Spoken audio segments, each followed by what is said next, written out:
I was there. I was there. I was there, but I didn't know what I was doing. I was in the wrong one. You were in the other one, weren't you? I watched like 2 basketball games. I'm coming Saturday. I'm going to come Saturday too, okay? Are you going to be there Saturday? Okay. It's at the high school, right?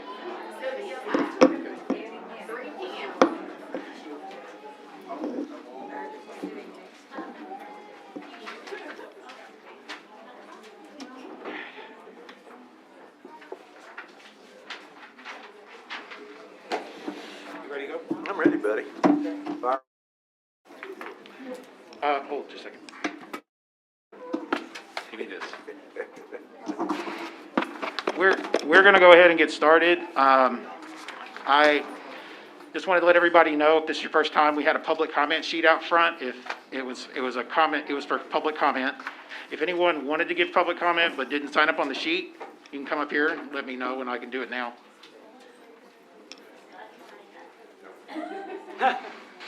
Just want to make sure everybody got a chance to say what they want to say. Okay.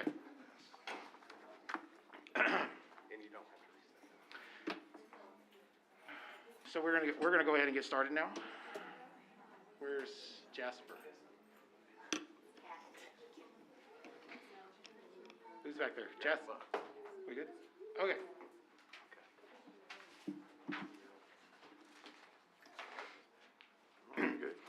It is February 11th, 2025. I call this regular meeting of the PCSSD School Board to order. Ms. Smith, would you please call the roll? Ward.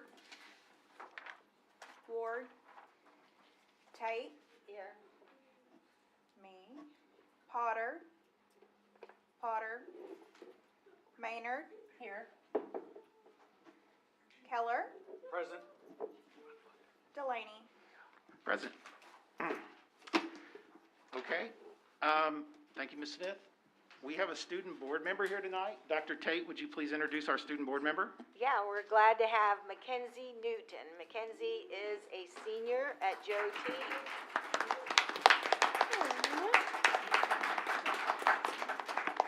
And as well as being beautiful, Mackenzie has a 2-page bio, so I'm going to give you the highlights. She's currently considering options for college, plans to select a major with a focus on pediatrics because she aspires to help the littles. She gained lots of awards in Girl Scouts and at Girls State, even got Miss Congeniality, DECA Club member, World Culture Club, Language Club, National Honor Society. She's very active in her church. She's participated in hospitality, in the nursery ministry, Youth for Christ, Vacation Bible School, Rhythm Teen Ministry. She's on the Joe T. Robinson Youth League football volunteer, Arkansas Food Bank volunteer, Dream Center volunteer, Mayor's Youth Council, Friends for Life.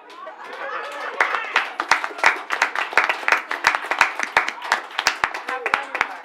Joe T. Robinson Driven Campus Ambassador. So we're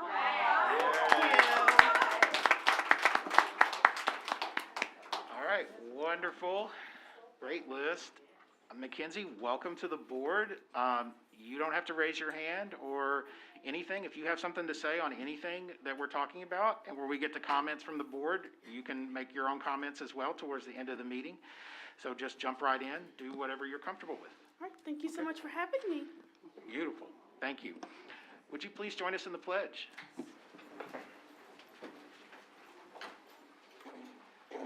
I pledge allegiance to the flag of the United States of America and to the republic for which it stands, one nation, under God, indivisible, with liberty and justice for all.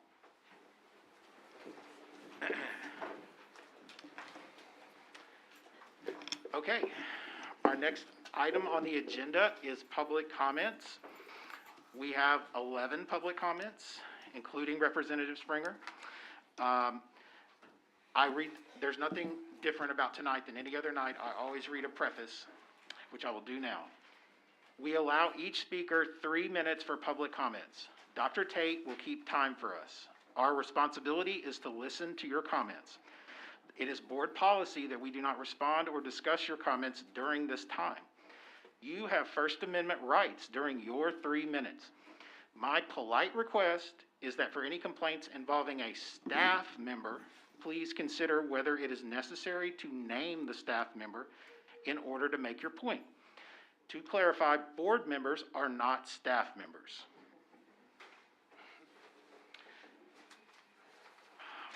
Our first public commenter, Senator Linda Chesterfield.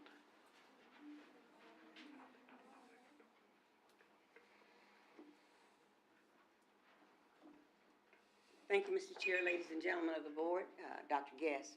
My name is Linda Chesterfield. I'm a former employee in the Pulaski County Special School District. I wax concerned about a number of things. I did ask for a FOIA, and I was responded to.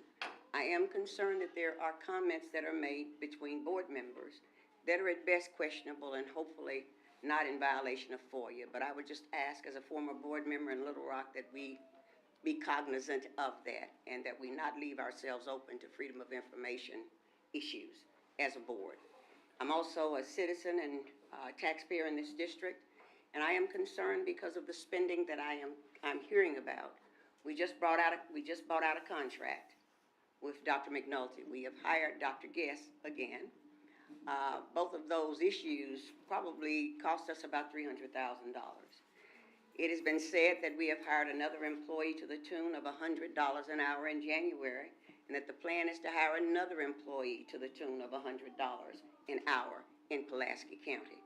If and when we hire a superintendent, it is said that we're going to pay that person about $300,000. You're moving toward $1 million. My great concern is that we not fall into fiscal distress again. This district does not need to be taken over by the state again. I would also ask that you evaluate the number of folks who work in this central office, because many people think it's top-heavy. I have not done the math or anything of that sort, but I am, as a concerned citizen, wary as we move toward doing and spending all of this money that we will fall into fiscal distress. Thank you, Mr. Chair.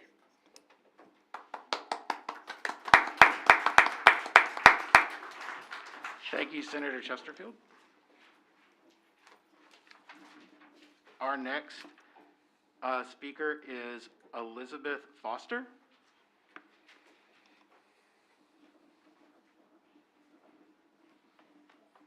Thank you so much for letting me speak. The reason I'm here tonight is, in December, some classified staff were allotted raises, raising their ranges from 1 to 5 slots up. Dyslexia interventionists were not considered in those raises, and I find that that is wholly unacceptable with the amount of work that we do, with the things that we do for these students. I understand those other raises were needed. We're having trouble retaining people, but now we're also looking at that within our dyslexia department as well. There's over 40 of us who are classified who were looked over for raises. We work more than 40 hours a week working with these students, doing everything in our power to move them forward and see growth and success for them. And so it was very disheartening to hear that all these other people were getting raises and we weren't even considered. It wasn't like, oh, we'll look at them later. It was like, no, dyslexia was not considered, which is very upsetting. I know myself, I'm a single parent. I am living paycheck to paycheck. I have had to take on additional tutoring jobs as well as other minimum wage to get us through, especially with the cost of inflation right now. It's very difficult to get through each month. And so, again, not getting that raise, which, again, no, I wasn't here at the meeting, but they're like, oh yeah, everybody's all classified are getting raises, woohoo, an extra $1 in the account, per paycheck would be helpful. And then to hear, oh no, y'all didn't get it, was very, very upsetting. Again, we do what we can for these students. We work with them. Our hearts, right before this meeting, less than 30 minutes ago, I'm sitting here on a phone call with a parent who is so worried about their child moving forward. They're one of my favorite students, and my heart is with these students. And so to be told, no, you don't get a raise, you don't even get considered for a raise, is very upsetting. And so I just wish the board will reconsider that. Maybe not this school year, I know that we're concerned about, the budget as it is, but at some point in the future, a serious relook at kind of our classification. As I said, we work 40 hours, most of us have multiple degrees, some of us are even retired teachers. And so I just ask that that be a reconsideration on y'all's part. So I'm not sitting here struggling about what am I gonna do to, pay my rent, pay my car payment, put my daughter through school, for her stuff. Thank you. Thank you.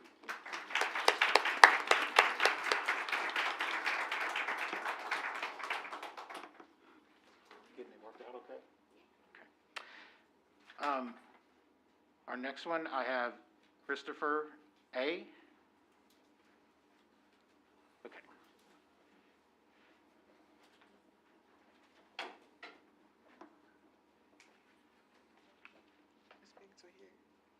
Yes, I think it'll pick you up. Good afternoon. Well, I have written something, so I'm gonna read it out loud. So, today I write this to be heard, expecting a change in a response. As a PCSSD student and a child of an immigrant family, I am concerned for our safety, not only in public, but also in the places we used to call safe. On January 26, 2025, a post was published regarding 5 big black buses seen on I-30 around exit 111 in Benton. Things were starting to escalate in the comment sections, and a few racially charged comments were being published. I am aware that one of our board members was a part of the conversation. It came to my attention when I was reading the comments of the post regarding the buses that she commented with a meme. The meme had the text "Ice Ice Baby" along with an image that resembled Donald Trump. I found this meme unlikable, disgusting, and offensive because of our current political climate. We're in serious times and should be aware that we shouldn't be taking such situations as a joke or something that could be easily fixed. We should be alerted and cautious. The comment by the broad member made me feel upset because of the use because instead of using her position as a board member to take action, she is handling the situation as if it's not important to her or the students she represents. Not all people are privileged as the board member to be in the position she is and to stand up for students and the PCSSD. When given the opportunity to explain her post, the stand up for the, when given the opportunity to explain her post and stand up for the students, she instead insisted that none of the people who are mad are in the zone anyways. Plus, it was a joke. Get over yourselves. It is never and should never be a joke when it comes to families being torn apart from each other, leaving everything behind, including their sacrifices and everything they have worked hard to obtain and accomplish. I am aware of the post that was published by the PCS regarding the controversial statements made by the board member. As a student in the district, I genuinely don't think the situation is being handled the way it should be, and we students feel unheard and unprotected. We want actions and answers. We want change, and we refuse to be ignored or silenced.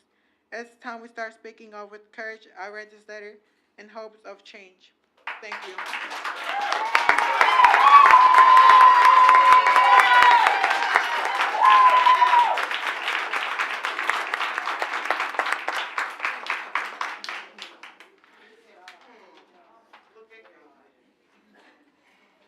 Thank you for your comment.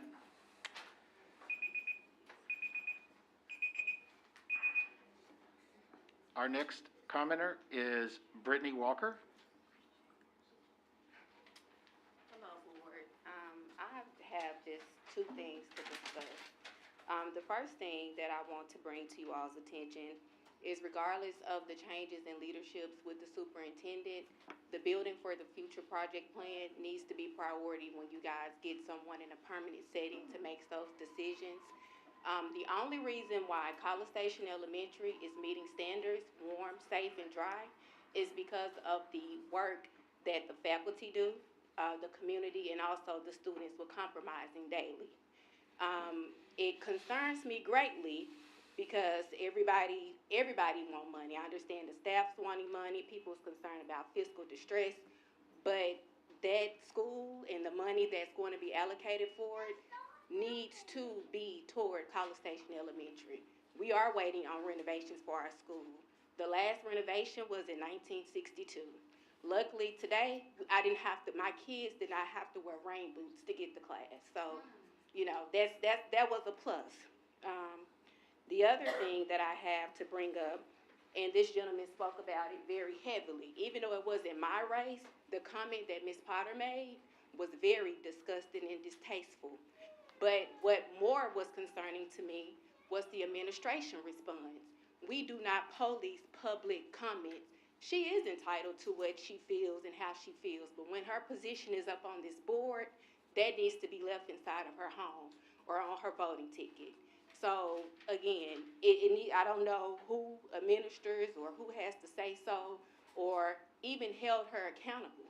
Somebody could have said, hey, that was distasteful.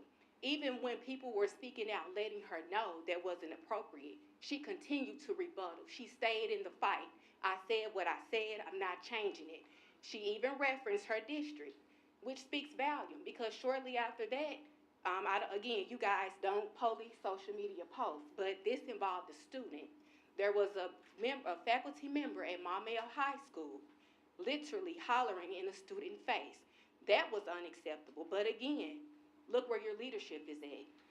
The board member don't think that what she says and her actions are, not distasteful, so of course it lingers into the school.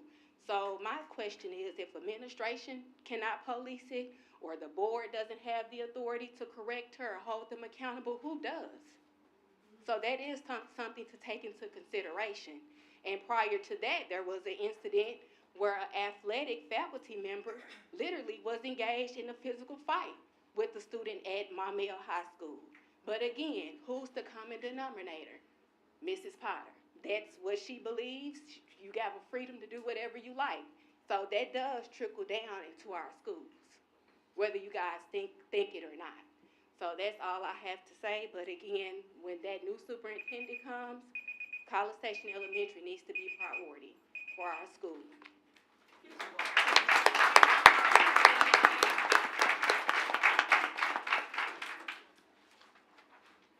Thank you, Brittany.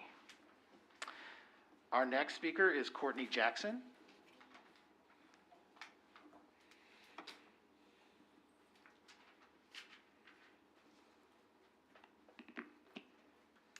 To members of the school board, my name is Courtney Stone Jackson.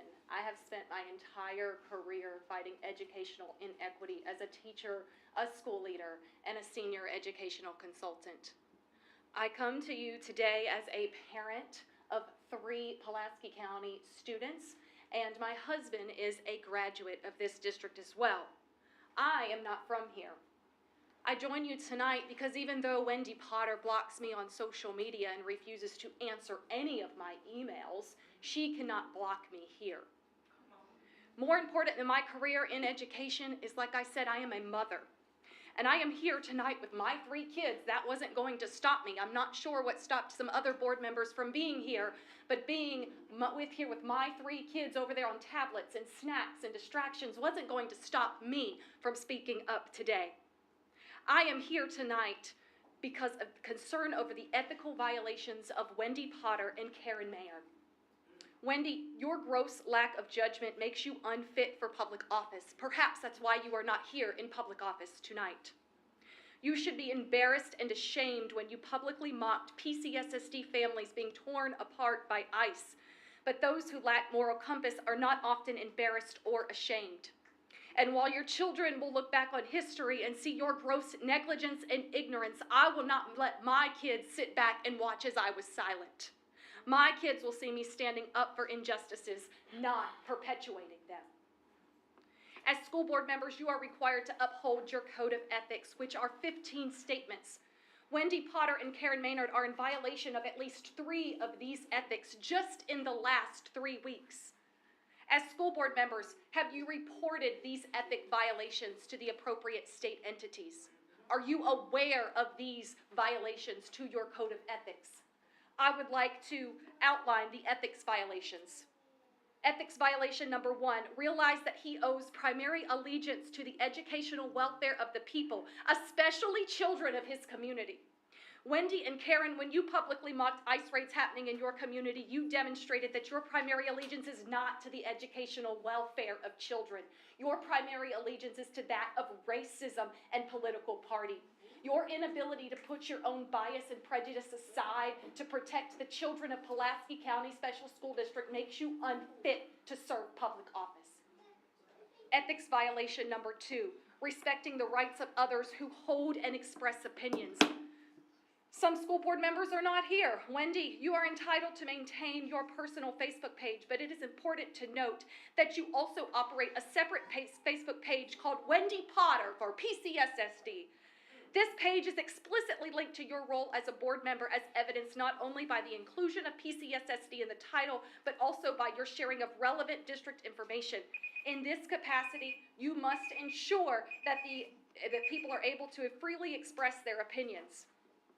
And because you consistently block people, you are not able to allow them to freely express their opinions.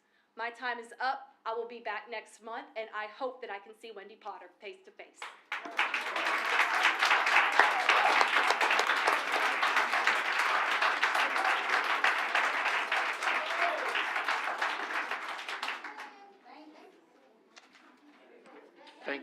Thank you, Ms. Stone Jackson. Our next commenter is Shawana Hall. Hi, thank you for having me. My name is Shauna Hall, and I Sorry. work as a dyslexic interventionist at Robinson Elementary. I'm here to advocate for the classified dyslexic interventionist in the PCC to request a salary range adjustment that reflects our contributions to our students. Over the course of my employment, I have consistently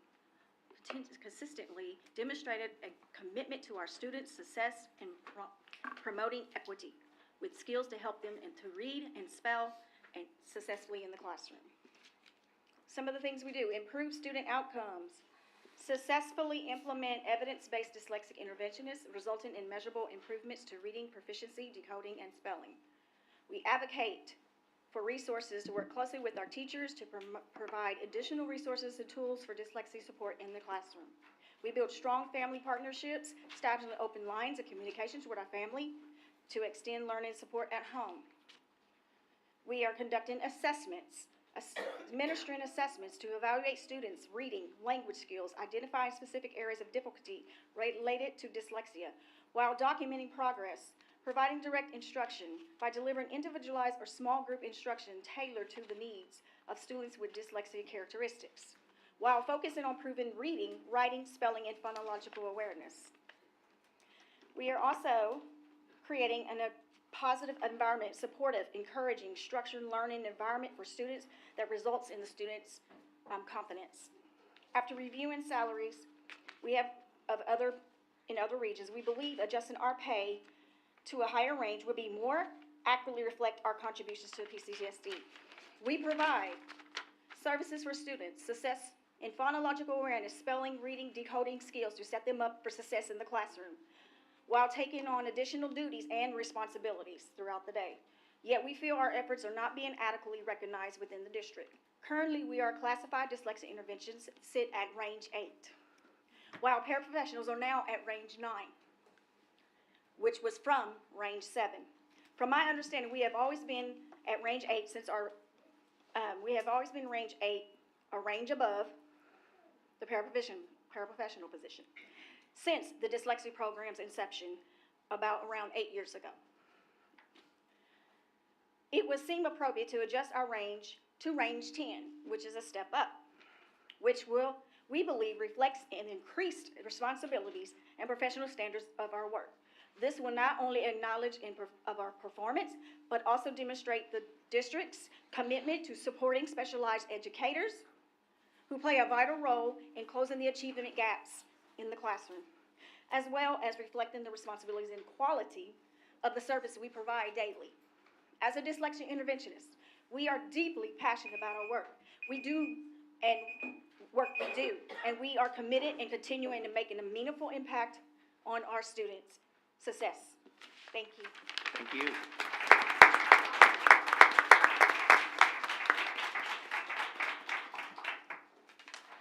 Our next speaker is Shay Rafferty.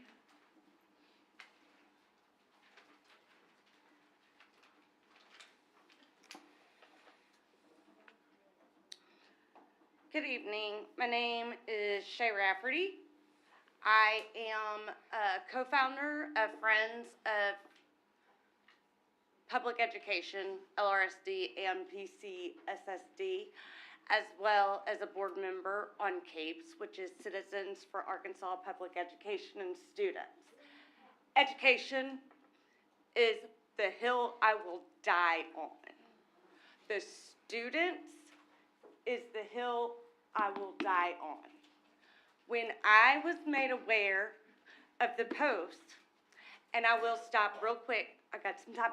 I had a whole speech, but I changed it because today I was informed by a lawyer that 2 of your board members have violated multiple ethics. Courtney laid that out for you, but did you a favor, just in case you haven't seen my email that I sent as a Pulaski County taxpayer. I printed it out for you, and I will give it to these nice ladies over here. 2 members, not just 1, and nothing has been addressed. These students are in pain. These students are being separated, and I know this for a fact because I know of actual stories of students that have lost their parents to what this is going. Ice Ice Baby, whether it was a joke or not, should never have been posted on a page with 43,000 people. You should have never even asked how FERPA applies to that. Because if you don't know how FERPA applies to that, we cannot tell their immigration status. So that's how FERPA applies to it. And the Ice Ice Baby is not funny. And she's a board member representing my school board, posting that on a group with 43,000 people. And before I get too angry, I'm going to stop, but I'm going to hand this to them just in case you didn't see. And I am going to request that you ask those 2 ladies to resign from this school board because I do not want them representing this school board.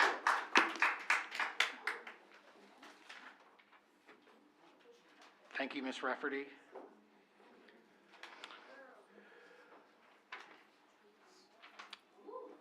Our next speaker is Gabby, and I can't read the last bit.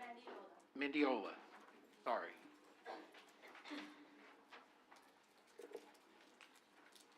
Good evening.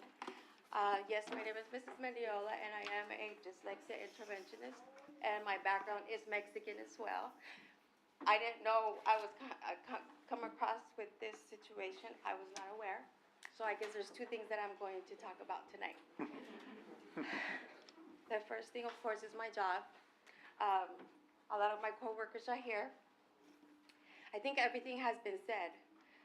But one thing is that we love our job. We love our kids. I relate to them because of my background. When I was growing up, I was a struggling reader. So I know what they go through. I know how they struggle and how they're embarrassed to be around their friends because they can't read. And so although we're not certified, we're classified to help them so that they can do better in their other classes. If they can't read, they can't do good either in math. They can't do good in, of course, in ELA, in science. No subject is relatable to them because they can't read. So what we do is help them understand what the other teachers want. And so when I heard that other people are getting raises, I feel happy for them. But what about us? What about the work that we do? Not only do we sit one-on-one with them to help them succeed, but we have to do other duties that other teachers do. We have to go to meetings, we have to do duty in the school, we are responsible for so many other things that have nothing to do with dyslexia, but we still do it because we think it's important as well. So, having said that, I think that maybe you can consider giving us that raise. Because the other thing is that for me to be able to make ends meet, I've had to have a second job. I work 2 jobs, I'm 51 years old. At night, I don't spend time with my husband and my son because I'm always working from morning till night, most of the days. And so if I get this raise, maybe I can consider just having 1 job, okay? I'm a server. I had never done this before.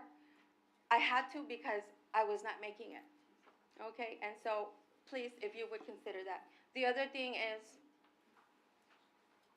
these kids that are immigrants, they should not be treated this way. I hope that these people are fired because if it had happened to my children or to my grandkids, it's not acceptable. We come here to work.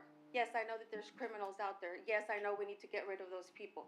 But most of our people, like myself, are people that contribute to the education, to the community of a lot of people. And so for these people to talk about Ice Ice Baby, please, thank you.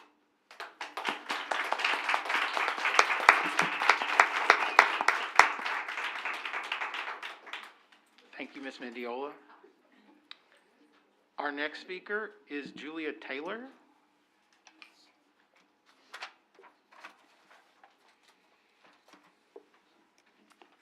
Good evening. My name is Julia Taylor, and I am here in my capacity as an organizer, should I take this off, with Public School Strong, which is a group that promotes engagement in your school district and your school board meetings. I'm here because I'm not going to say a lot because everyone that has come before me has said it better than I can. And particularly the student that spoke. I think that's the most important thing to listen to tonight because this is what it is all about, is the students. I'm a former educator as well. The Ice Ice Baby comments are cruel, completely inappropriate, and unethical, as people have pointed out. I know that the board member who made those is an elected school board official, and I know that she felt that people in, quote, her area did not care about that, but I know that that is not true. We had 2 people from Maumelle who were scheduled tonight to come and speak, who were not able to be here because they had the flu, so they were courteous enough to stay home. Besides the cruelty and the just inhumanity of it, it is not wise as a school board member to make comments like that. As I'm sure you all know, there's a lot of fear in the community right now from families of immigrants, and that will often lead to failure to attend school, And failure to attend school can often lead to loss of funding for school districts. So I would ask Ms. Potter to think very, very hard about her jokes that she makes, not just in that they are cruel and inhumane, but that they are actually hurting Pulaski County Special School District. Thank you.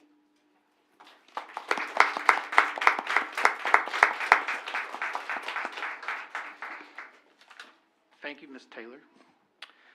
Our next speaker is Juanita Kroon. There you are. Good evening, board. My name is Juanita Kroon. I work for the district. I'm the IT help desk manager. for the district. I serve the entire district, and I am just here in solidarity to our classified staff members. And I especially want to recognize my team because we are invisible heroes of the district. Most people don't know our names. My whole team, Kathy, Calvin, Jean, Jasper, Bobby, y'all see those team members here. Austin, Nick, Ross, Charleston, Marshall, Teresa, and y'all know Scotty and Jimmy, but y'all won't see us ever a lot of times because we're in the field. We're in the field serving our schools. We have area technicians, and just like everybody else, we were forgotten. I have written the governor and asked her for some of those surplus that she communicated about that the state has. And I asked if we could have some, and I need you guys to advocate on our behalf and ask for some of that surplus for us to get the increase. I think that'd be a better avenue than trying for us to figure it out because we're seeing we're in a pickle. And since we're in a pickle, let's ask somebody else for some coins that they have. But I yield all the rest of my time to our new chair, and I'm so elated to have a new chair that speaks on behalf of all of our staff as opposed to one department. Which was always the transportation department, and that's Miss Angela Nicholas.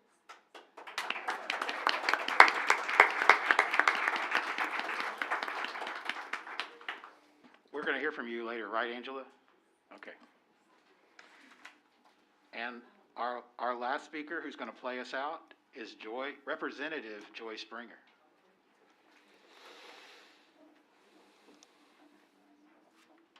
You have really pretty handwriting. Good evening, members of the board, Mr. Delaney, and Dr. Guest. I had not planned on coming before you all to say anything, but since Mr. Delaney asked me to do so, I shall.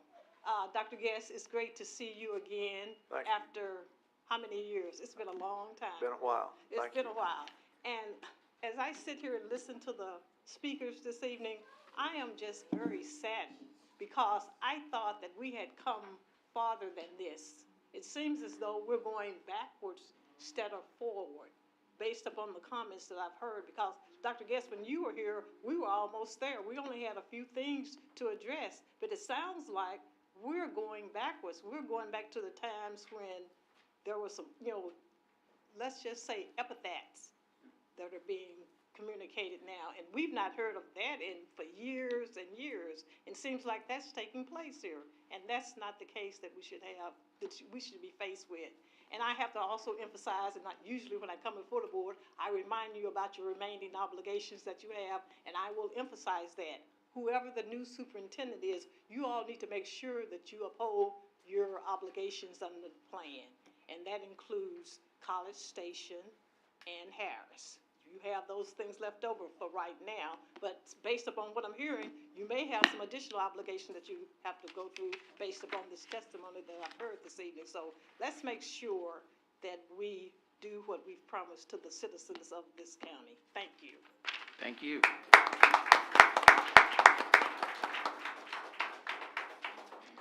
Thank you, Representative Springer. Okay, that is the last of our public comments. So with that, we move into our next item, which is approval of the last meeting's minutes. I'll take a motion for the January 14th minutes. I make a motion that we approve the January 14th minutes. Ms. Maynard has made a motion to approve. Is there a second? Second. Dr. Tate has seconded. Any discussion on the January 14th? Seeing none, I'll put it to a vote. All in favor of approving January 14th minutes, say aye. Aye. Opposed? Okay. Our next item is the January 22nd minutes. I'll take a motion on that. Motion to approve the January Second. Thank you. Yeah. 22nd. All right, Ms. Smith has made a motion to approve January 22nd. Is there a second? Second. Ms. Maynard has seconded. Discussion? Okay, I'll put it to a vote. All in favor of approving January 22nd, say aye. Aye. Opposed? Okay. That brings us down to our PPC presentations. I think I see both of our chairs here tonight. We'll start with our certified PPC presentation. Ms. Robinson? Good afternoon or evening, board and Dr. Guest. I don't have a formal presentation, but one thing, oh, is my time up already? We wouldn't do you that way, Ms. Robinson. But I would like to say to our dyslexia interventionists, thank you for all that you do. I've also served in the dyslexia interventionist, but at the high school level, which is a certified position.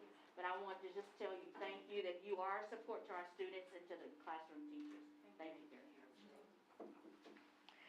much. PPC, we've met a few times, and we will have a couple of policies to present to you next board meeting. We are waiting for some of the things to happen in the legislature before we make any, like, a lot of major changes on things that are already on, I guess, on the table in the legislature. But we just want to make sure that we don't have to present something and then come back and change it. So we'll just kind of wait on that until the legislator kind of finish before we bring. We should have maybe 2 next month for you to take a look at. Thank you. Ms. Robinson, you and I talked about this once before, but has any thought been given to the maternity leave, getting a policy for that? Yes, and I know the state has that, well, there's one in the legislature of, like, it being fully paid. So we were looking at that as well. Okay, all right, thank you. Okay, classified PPC presentation. First time, let's.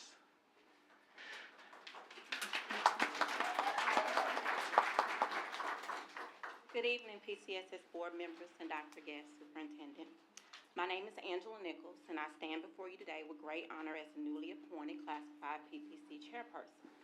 It is an honor to stand before you today representing the classified PPC. Today with me, I have my fellow committee members, which I would like for you to stand. Ms. Robin Luckadoo, Sandra Arnold, Tennille Jackson, and also in their absence, Mr. Gregory Lindsay and Michelle Keaton. Thank you. Each one of us are passionate advocates for our classified staff. Board, we want you to know, we have already begun to work. To this end, last week, we launched a survey to collect insights on the concerns of classified personnel across the district.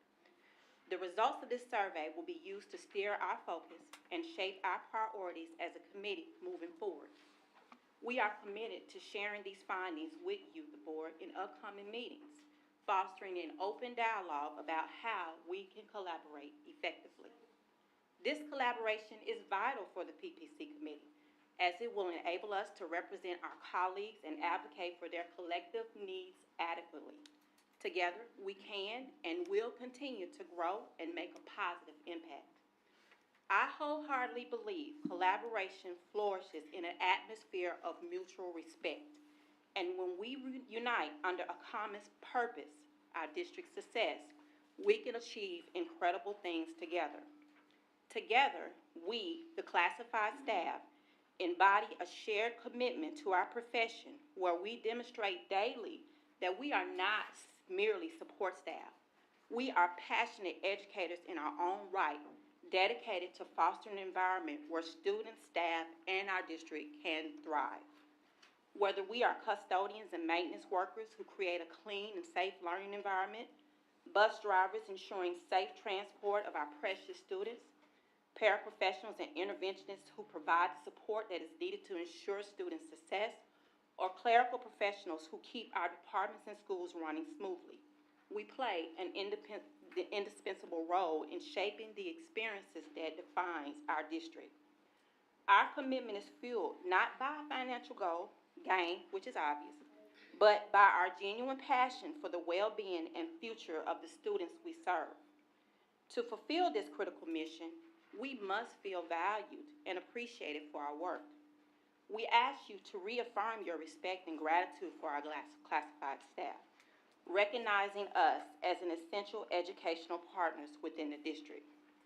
At this time, I would like for all classified staff who is in attendance today to please stand.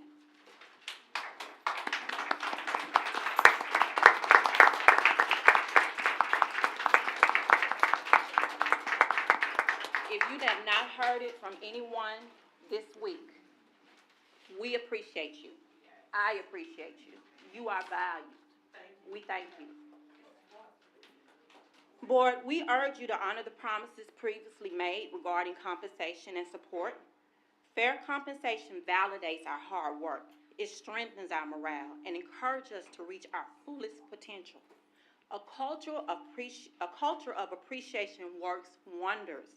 When classified staff feel supported and valued, it resonates throughout the community and positively impacts those we serve. As we look to the future, let us nurture a culture that celebrates every member of our educational community.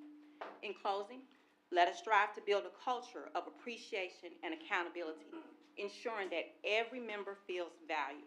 Together, we can uplift the morale of classified staff, creating an inspiring and supportive environment for every student, parent, and community throughout the district. Thank you for your commitment to this partnership in advance and for the opportunity to speak on behalf of the dedicated classified staff that are essential to our district.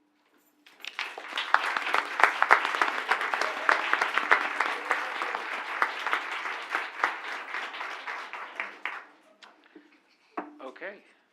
Thank you, Ms. Nichols, and welcome. Looking forward to hearing more from you as we have our meetings. Okay, that brings us down to our reports. Our first report is an instructional report and school recognition with Dr. Sonia Whitfield.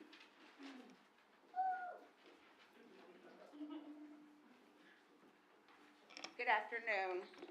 I stand before you today to recognize 3 of our schools. Arkansas School Recognition Program rewards schools financially based on their student performance. So we wouldn't have the high student performance without the work of the people in the schools. That's classified people as well as certified people. It takes the whole village to help in this endeavor. So tonight, I've asked the communities of Joe T. Robinson Middle, Baker Elementary, and Chenal, all of whom made this distinguished list, to come and be rewarded and to just take a second, because when you're very good, it's very hard to raise the level. When you've worked so hard to get to the pinnacle, it's hard to maintain it. So they've identified the one thing that they are tackling now, not only to maintain that status, but continue to grow. And that's what it's about, not being comfortable with your great status, but continue to grow. So we're going to start with Joe T. Robinson Middle School. They are being awarded for being in the top 6 to 10% of all the schools in Arkansas. So we have representatives from, come on up. Because they're in the top 10% of all schools, they will receive a check from the state, and it's based on the number of students, so it's like $50 per student. And there are a few guidelines that they have to follow, but experiences for children like field trips, stipends for staff members, materials and supplies, just about anything but a party. So, and please come up and have a word. Hello. Thank you. My name is Miss Catherine Ziller. I am in my 5th year teaching at Joe T. Robinson Middle School. I know, you can't believe it. And I'm also the English department chair, and I'm getting my master's in educational leadership, so Miss Campbell couldn't be here, and she thought she's learning about everything great that we do, so she can talk about it. And I would say, if I'm just going to pick one thing that we're doing this year that's really showing a lot of improvement so far that we were not doing last year to keep it growing and keep challenging our students and ourselves, is RTI. So we are taking advantage of that advisory period that we have daily, those 30 minutes, and Tuesday through Thursday we have the teachers pull students who need to work on standards that they're not mastering in the general ed classroom, and we work with them in small groups, and I've really loved it because I get to be with the kids in a smaller environment, and I also get to see them master those standards. So it's been very nice. We do a really good job with it. I'm sure that Ms. Campbell, Ms. Banks, Ms. Ring could share with others campuses as well about how we do it, because I think it's really going to help us stay successful. So, thank you.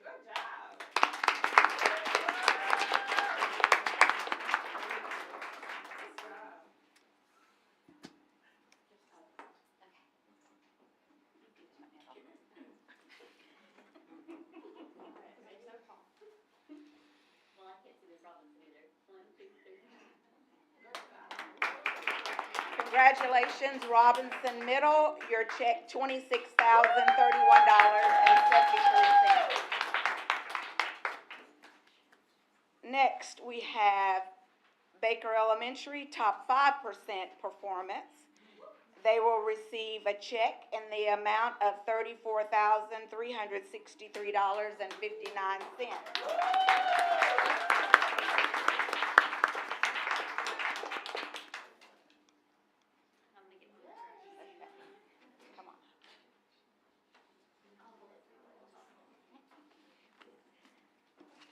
I am here to speak on behalf of the Baker team. Dr. Essel was unable to attend, so she's sorry she's not going to be here tonight, but she sent me with words of wisdom to speak.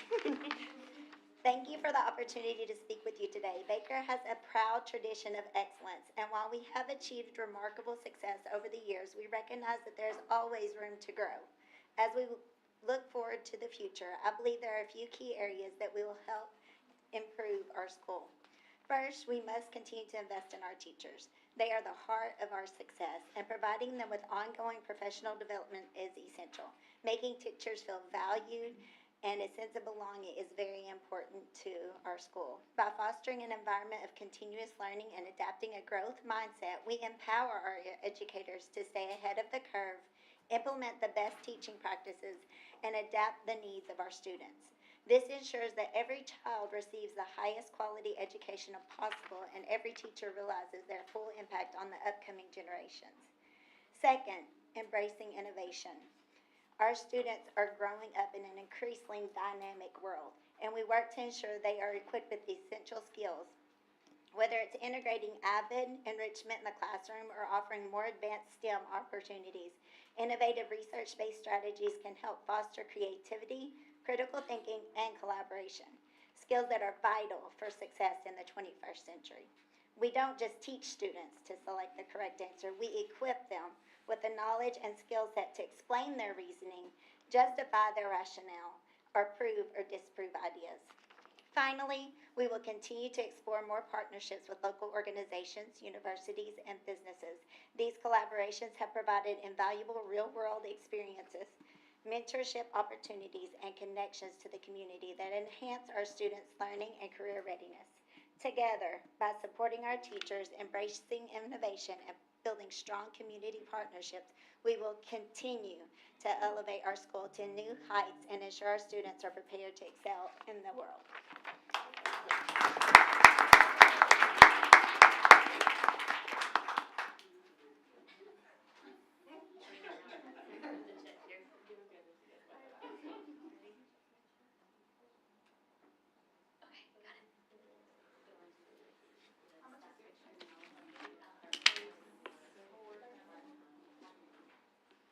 Top 5 performance in the state of Arkansas, again, Chenal Elementary.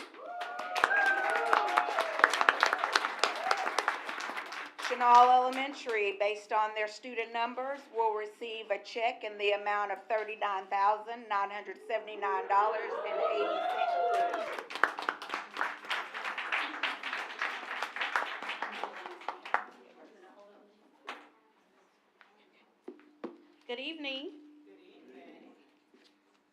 How will we propel to continue to be in the top 5%? Well, we have reflective teaching practices, leadership practicing reflective practices, data-driven decisions for continuous improvement, empowering teacher leadership, and building a sustainable culture of excellence. By this, our school can continue our growth trajectory to maintain our performance in the top 5% in the state. Thank you.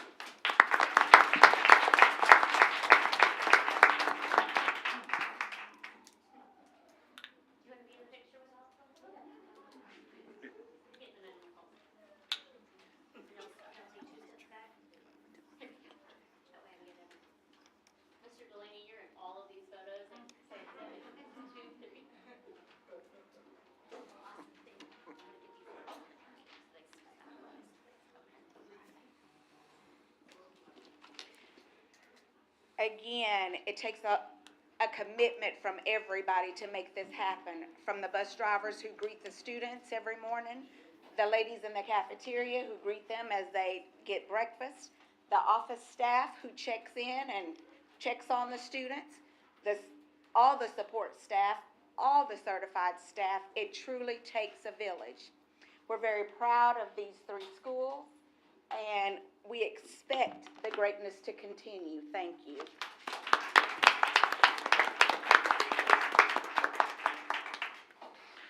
Thank you, Dr. Whitfield, and everyone who presented, and congratulations. Our next report is financial updates with Ms. Rowlett.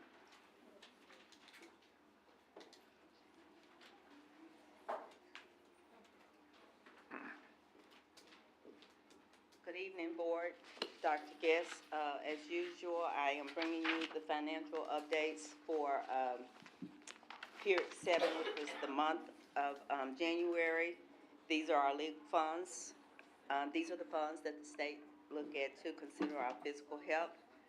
They're funds 1, 2, and 4, 1 being the teacher salary fund, 2 operating, and 4 debt service. We had a beginning balance of $30 million. Our expenditures for the month of January were $24 million. That's high compared to last year because we did make our debt service payment early, so that's why that's a little high. Our ending legal balance was $17 million. Categorical fund balance $954,000 for a net legal balance of $16 million. As you can see, we have expended 56% of our budget. So that's good. We're halfway through school. We have collected 56% of our revenue. You can see that our tax revenue is up 12% over last year. Overall revenue is up 9%. Our current food service is $1.7 million, and the net legal fund is down compared to last year about $1.7 million, which is not bad considering we made that big debt service payments this year, so that's good. So this is just a brief synopsis of our legal funds. Do you all have any questions? Maureen, did you ever get our collection rate? Collection rate, we do not have it yet as of yet, but we're expecting it to be about 97%. That's what we've been running over the past 5 years since I've been here, 97%. When do we usually get those? They normally send them out about this time. I should get it soon from the state. I get 2. I get one from the state, and I get one from the assessor office. So they should be sending them out soon. May I mention that we met this morning as a budget committee, and we discussed a couple of important issues. We have a $300,000 food service deficit from last year. We expect to have a similar deficit this year. That deficit is a result of charged meals that the district has to reimburse food service for. So rather than pushing that forward into the next fiscal year, we've decided, and we should, to absorb that probably $600,000 this year. That's going to decrease the ending balance. We also have a $2.25 million budgeted amount we're supposed to get some insurance money to pay for College Station for repairs there. And that money had been in the operating balance. It would be more appropriate for that money to be in the building fund in a category specifically designed for College Station repairs. So rather than leave it in the building, rather than leave it in the operational fund, in the coming months, we're going to move it into that other building fund category, which once again is going to result in a drop in the balance.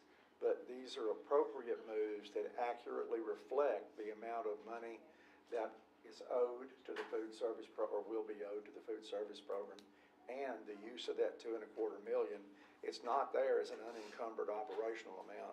It's there as an amount of money intended to repair College Station. And so it's budgeted. We have not received it yet. That's right. We have not, but now Mr. Johnson has been talking to the insurance folks. They've agreed on $2.25 million as a reimbursable amount as an amount equal to the needs that we have in that building. So we expect that $2.25 million to come forward, and when it does, we'll put it in that account. It'll no longer be budgeted, but will be actual revenue. Yeah. So those are a couple of big changes because they're going to affect the ending balance at the end of the fiscal year. Dr. Guest, the only way that we could have kept it in the operating fund indefinitely was if we didn't intend to use it for College Station, right? Like That's we were just right. gonna keep it. The only reason to have left it there was to suggest that it was actually unencumbered operating money, and it was not. It has to be used to repair College Station with Ms. Springer. Ms. Springer and I talked about that today. She came out and visited about College Station and Harris, and that $2.25 million is there specifically to repair the facility at College Station. So it could not stay in the unencumbered operating account. And what about we had some insurance money that hadn't been paid out for Maumell's roof. Has that been paid out? That may be a Mr. Johnson question, or do you know? That may be a Mr. Johnson question. I have not seen it But, come across the. because it was also in the operating, right? Because we received that money last year. Mm-hmm. Okay. Yeah. Okay. I have not seen the regs, but maybe Mr. Johnson has. Okay, anyone else for Ms. Rowlett? So we'll be looking at a little less than 3 million dropping out of the legal fund balance. Right now, yes, because that we had a projected budget balance of 16 million that included that it included the 2.2, but we will not. And also, as he said, if we pay out the 600,000 for the food service instead of putting it on the balance sheet as revenue to be collected, that will be a drop. And we're still looking at a few other things, but those are some things that we know for sure now. But it's important at the end of the fiscal year to accurately reflect what the ending balance is, and for that ending balance not to be inflated by money that's intended for College Station or cafeteria money. Yeah, so this is essentially making our books look more realistic in terms of giving a more realistic picture of the financial condition of the district by recognizing the debt for lunch that was not being recognized That's in correct. the operating, and recognizing the facilities money that was going that should morally at least, and by resolution, we passed a resolution back in November that said that we were going to use that for College Station. So keeping it in the operating account might indicate that money could be spent on something else, but we don't intend to do that. So, okay. Yes, sir. Okay. All right. Next up, Mr. Johnson with the construction report, construction updates. Board, good evening.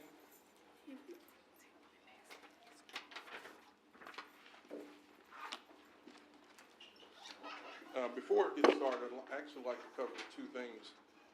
Sandra's passing out a document that I received Friday from the insurance company, give us an update as I talk about College Station shortly. But before I actually engage into presenting construction updates, I want to acknowledge a young lady, Miss Newton, and I say Miss Newton, right? And I have a very special bond. She was a baby growing up around me when I worked at Arkansas Baptist College.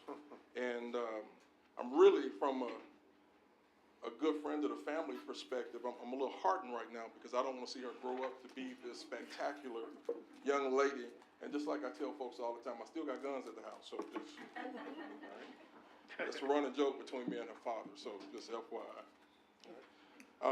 Yesterday we had a really long day as it pertains to dealing with Maumelle High School.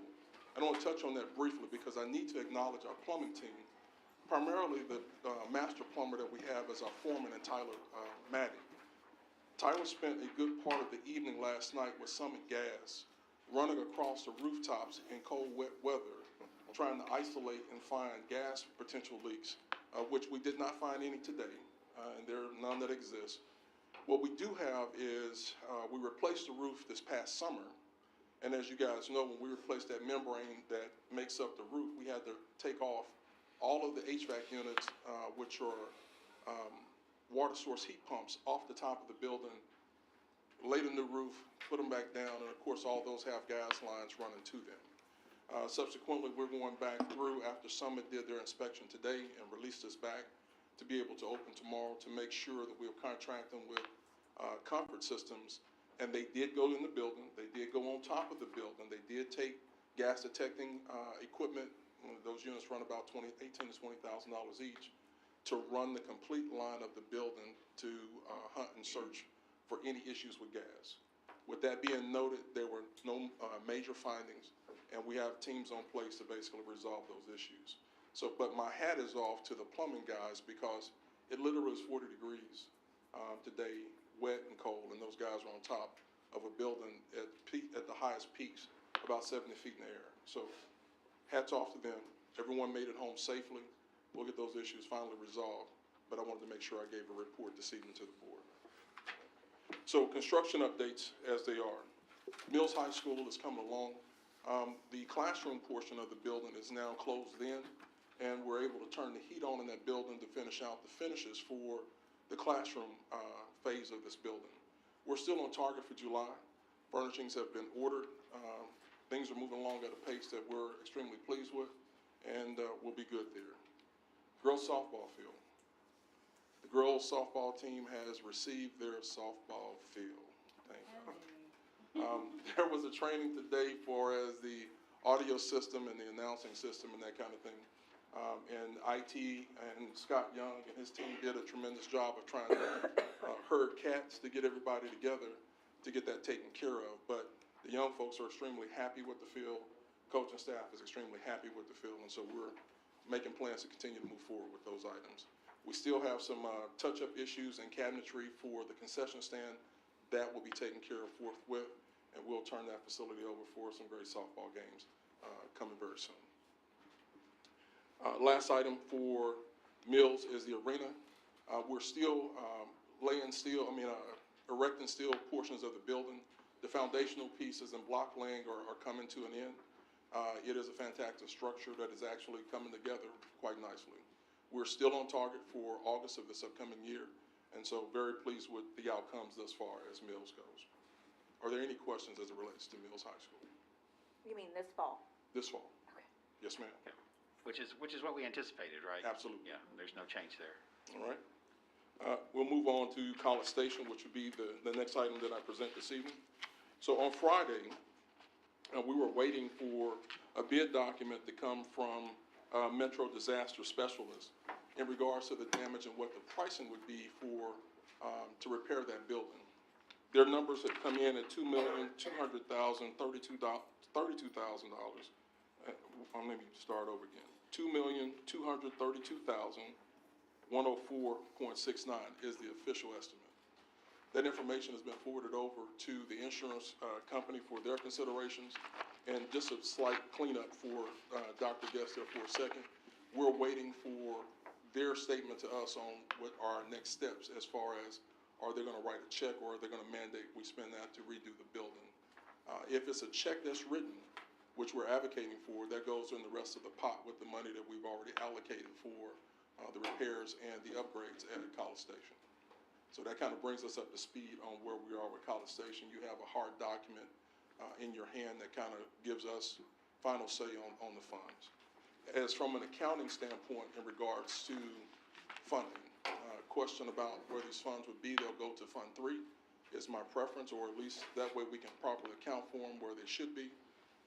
There was a comment earlier in regards to the 1.6 for the roof at Maumelle High School. That has been paid, if I'm not mistaken, because we completed the roof during the summer. However, those funds were moved into operating and expensed out of operating. So just wanted to make sure I give clarity for that. You think that's closed, right? In your mind, there shouldn't be any money in operating left to pay for the roof, right? That should be done. Okay, all right.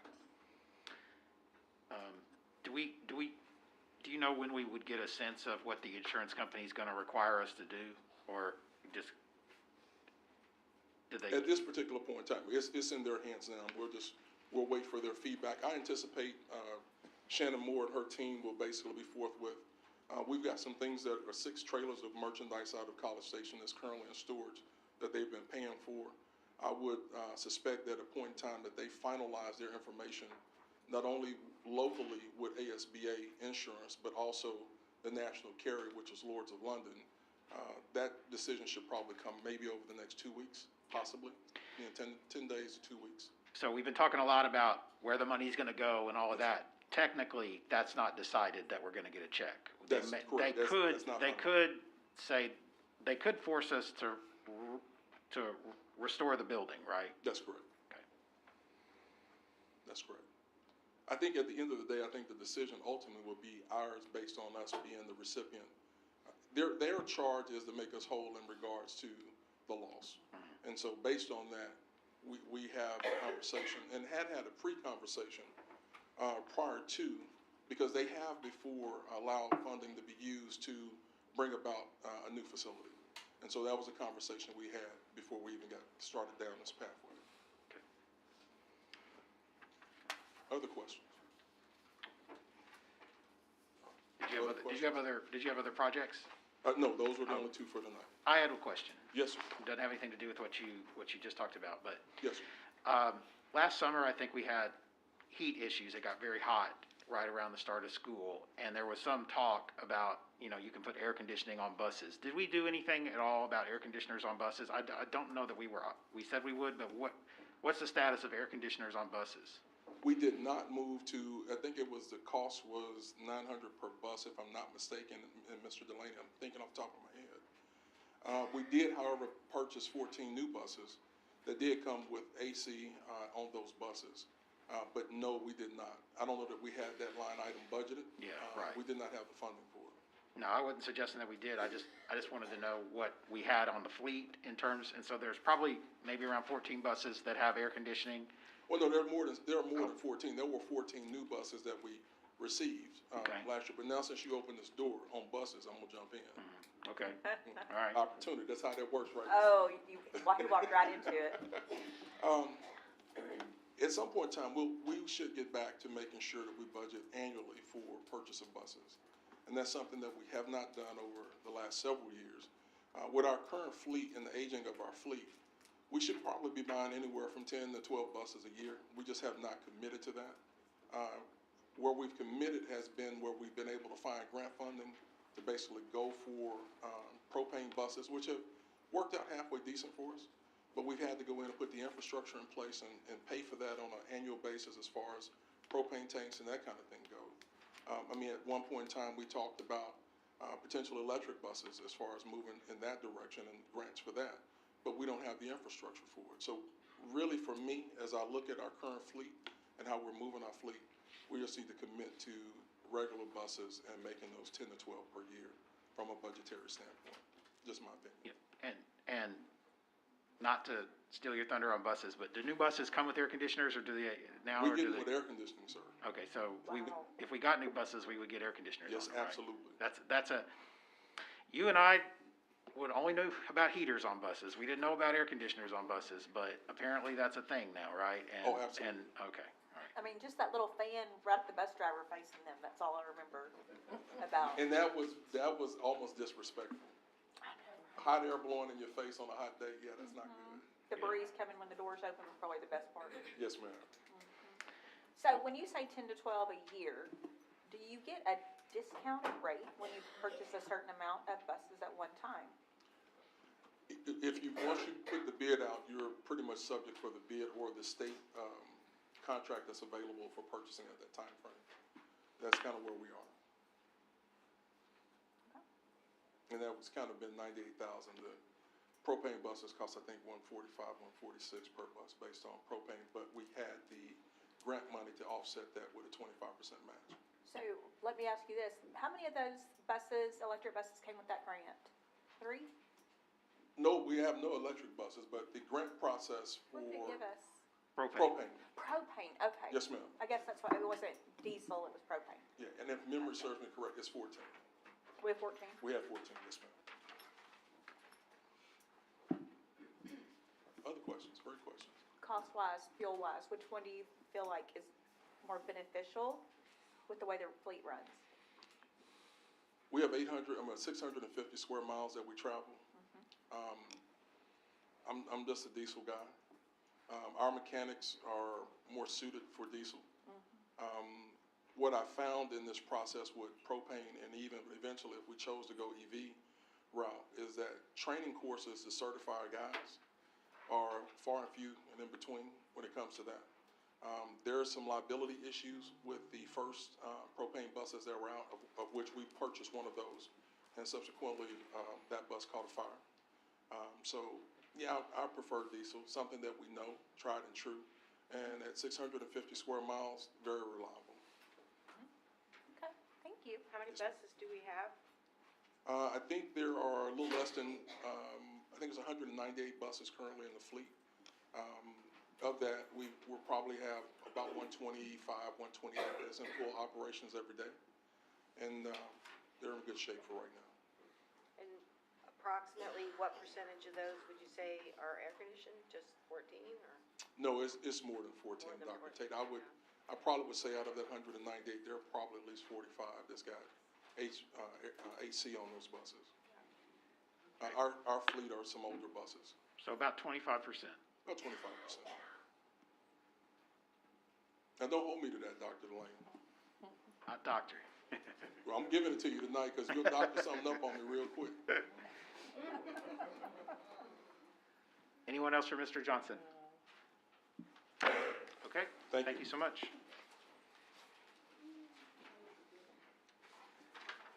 All right, we're going to get into our old business. The first item of old business is a revised calendar proposal for 25-26. Who is the presenter? Dr. Williams? Okay.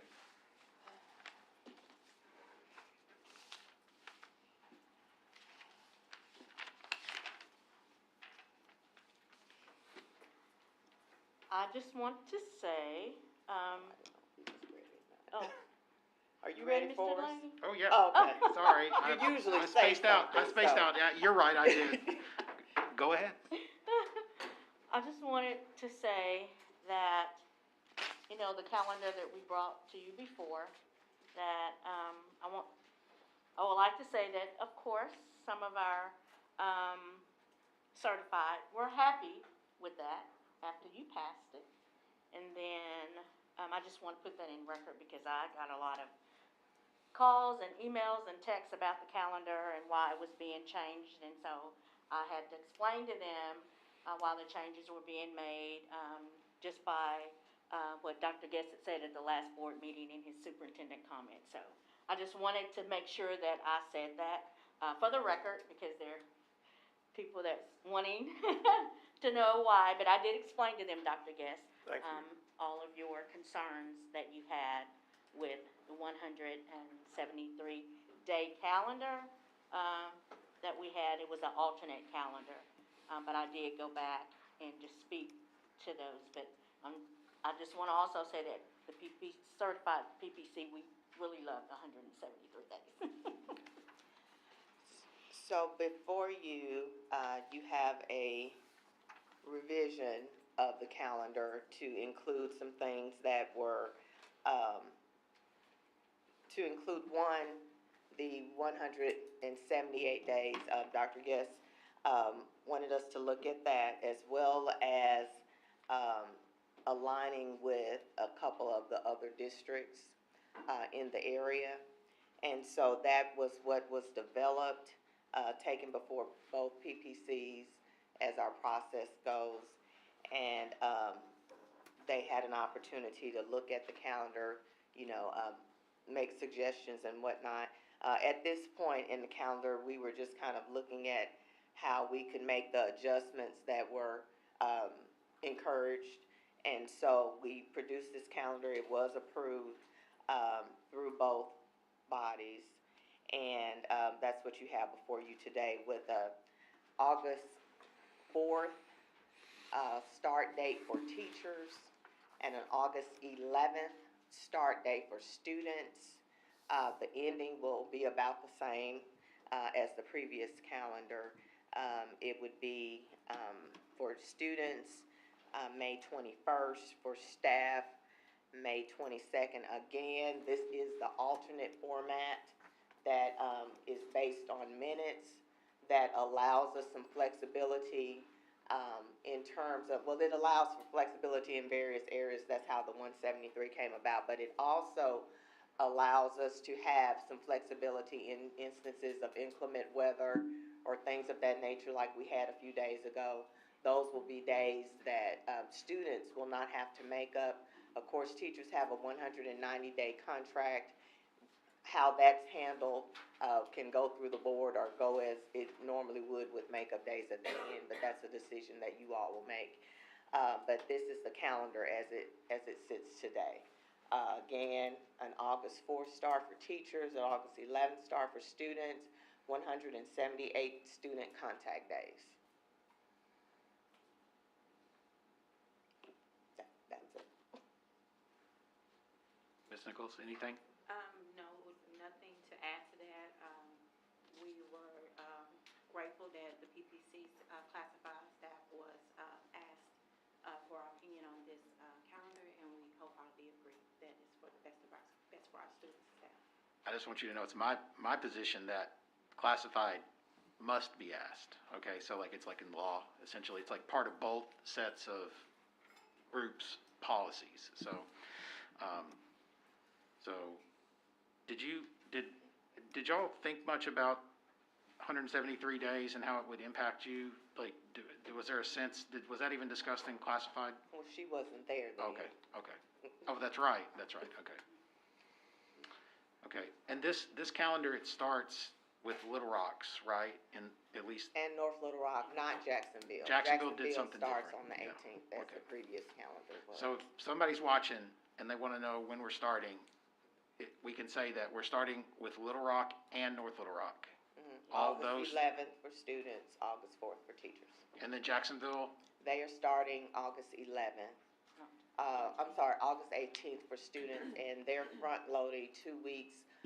So they would be starting, we were starting on a Wednesday, they would have started the Monday of our previous calendar. They were front-loading 2 weeks, we were front-loading 8 days. With professional development, that's what you mean by the front loading. Okay. But that's not the case in this calendar. Yeah, this calendar will have the traditional 5 days, which is a crunch on the front end, but we'll make it work. okay. All right, any questions? Okay. We approved a calendar before, so we technically have a calendar, but we're gonna adopt another one that will, if the board wants, we'll adopt this calendar, which would overwrite the previous calendar, and that will be our new calendar. That is correct. So, I will take a motion, if there is one, on the proposed revised calendar. Motion. Dr. Tate has made a motion to approve the proposed revised calendar. Is there a second? Second. Ms. Smith has seconded. Discussion. Okay, I will put the proposed revised calendar to a vote. All in favor of approving the proposed revised calendar, say aye. Aye. Aye. Opposed? Okay. We have a new calendar. All right. Thank you all. Okay, that's bringing us down to new business. I just want to say on new business, all the way at the end, we have the Rita Guest contract. I want to tell you all that about an hour before the meeting, I talked with Dr. Guest. We're going to remove that item from the agenda for this meeting. I asked that it be removed because I want to get some more supporting documentation on the rate. I received concerns about the rate, and I would like to have some more supporting documentation. So that, if anyone's staying for Q, I don't want you to get to Q and be disappointed. It's not going to be voted on tonight. So with that, I'll bring us down to new business, intercom replacement at Landmark Elementary. Good evening, Board. I've got, first item I'll be seeking approval for is a new intercom at Landmark. Comes at a cost of $90,408.59 that we will fund through IT millage. This intercom it needs to be replaced. The current one is from the 1960s, literally. Switch bank type system. So there are definitely some safety concerns there. This will come with all new cabling, call switches, speakers, and a head-in unit, and the plan is to install it spring break. Any questions? How many, Ms. Ward has made a motion to approve the revised intercom, or not the revised intercom, the new intercom. Is there a second? Second. Dr. Tate has seconded. How many of these how many of these schools have these type of intercoms left? Is it like 2 now? So once I do this one, I'll have 2 more. Yeah, that's what I remember. We did Robinson Elementary like 2 years ago, I We think, did. or something. Which schools are they? The 2 that we'll have left after Landmark is going to be Cato and Lawson. Those are the last 2. Okay, all right. I need to get out to Lawson and play with that one before it goes away. Well, just don't do too much to it. Because, That's true. Well, you've got spare parts now. Well, I mean, we kind of have spare parts. That is exactly what we will do. We'll pull that system out, and anything that we can reuse, we will for those 2 remaining systems, because the only place you can get any parts for them is from Inc., and they do not guarantee them. All right, okay. Any last questions before I put the intercom to a vote? All in favor, say aye. Aye. Opposed? Before we go on to the next one, Dr. Williams, could I have you back for just a second? I have a question. I made a promise, and I did not keep it, and I need to ask this question about the calendar. I like to keep my promises. That's good. Why is the PD day at the end of the year necessary? Well, it's twofold. There are things that, we at the district level may need to share with teachers and as the building level as well. We also want to make sure that our teachers and staff that are still working at that point are able to check out properly, get their computers back in, make sure their rooms are secure and all of those things. So it's a kind of a combo day. Okay, all right. That's all I needed. Thank you.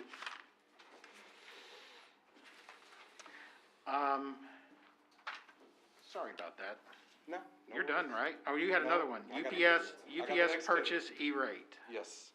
So the next 2 are E-rate purchases. First one being UPSs, and this kind of goes that they're going to work with the switches, which I'll present next. We're looking to purchase 77 UPSs. On the front end, it will cost the district $132,440.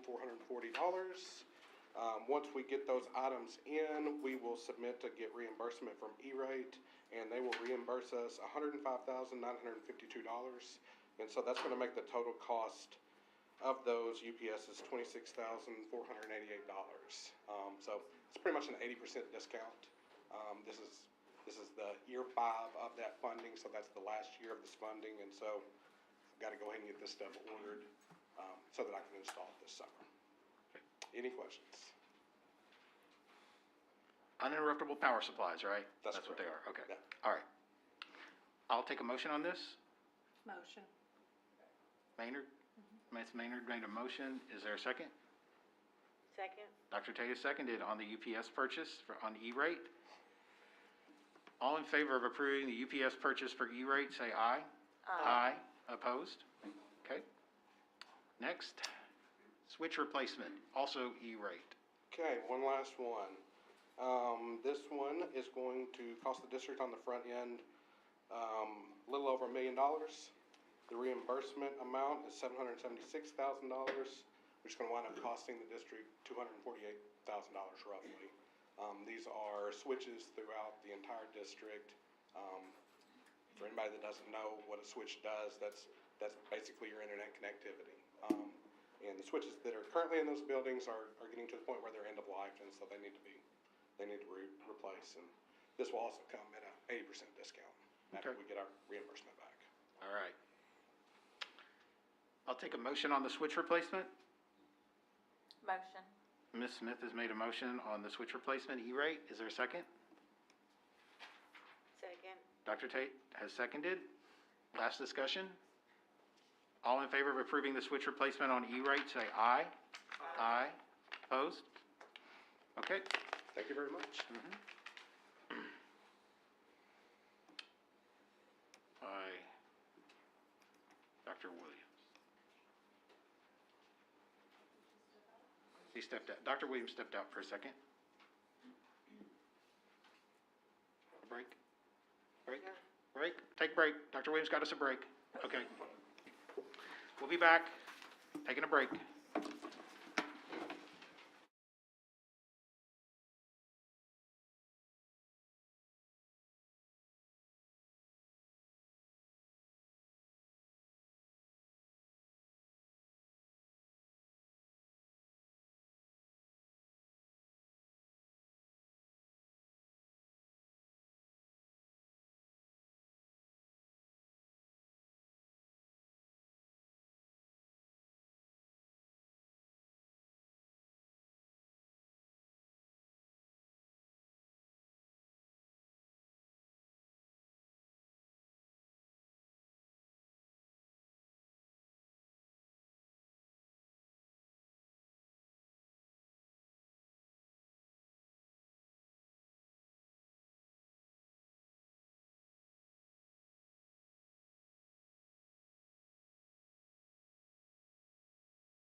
Okay, are we back? Okay, we're back out of break. We've got some policies to run through here. Our first policy is 4.50. And Dr. Williams, what I'm going to do is the first four we're going to take individually and then batch the SMART stuff, okay? Sure. Okay, before you, you should have documents with the following policies. First one being 4.50, school meal modifications. That particular policy is adding language regarding the USD AD's change with lactose-free milk. And so that's something that was adjusted in that policy per our ASBA guidelines to stay in compliance there. Okay. Questions on 4.50? Is the bill that they're running now for the free breakfast, will that be in this one? Will this change be in that one? I would hope they would coordinate those two. I can't tell you definitively though. That would be something that would run through them. Okay. But I would like to think they would follow the federal entity. Okay.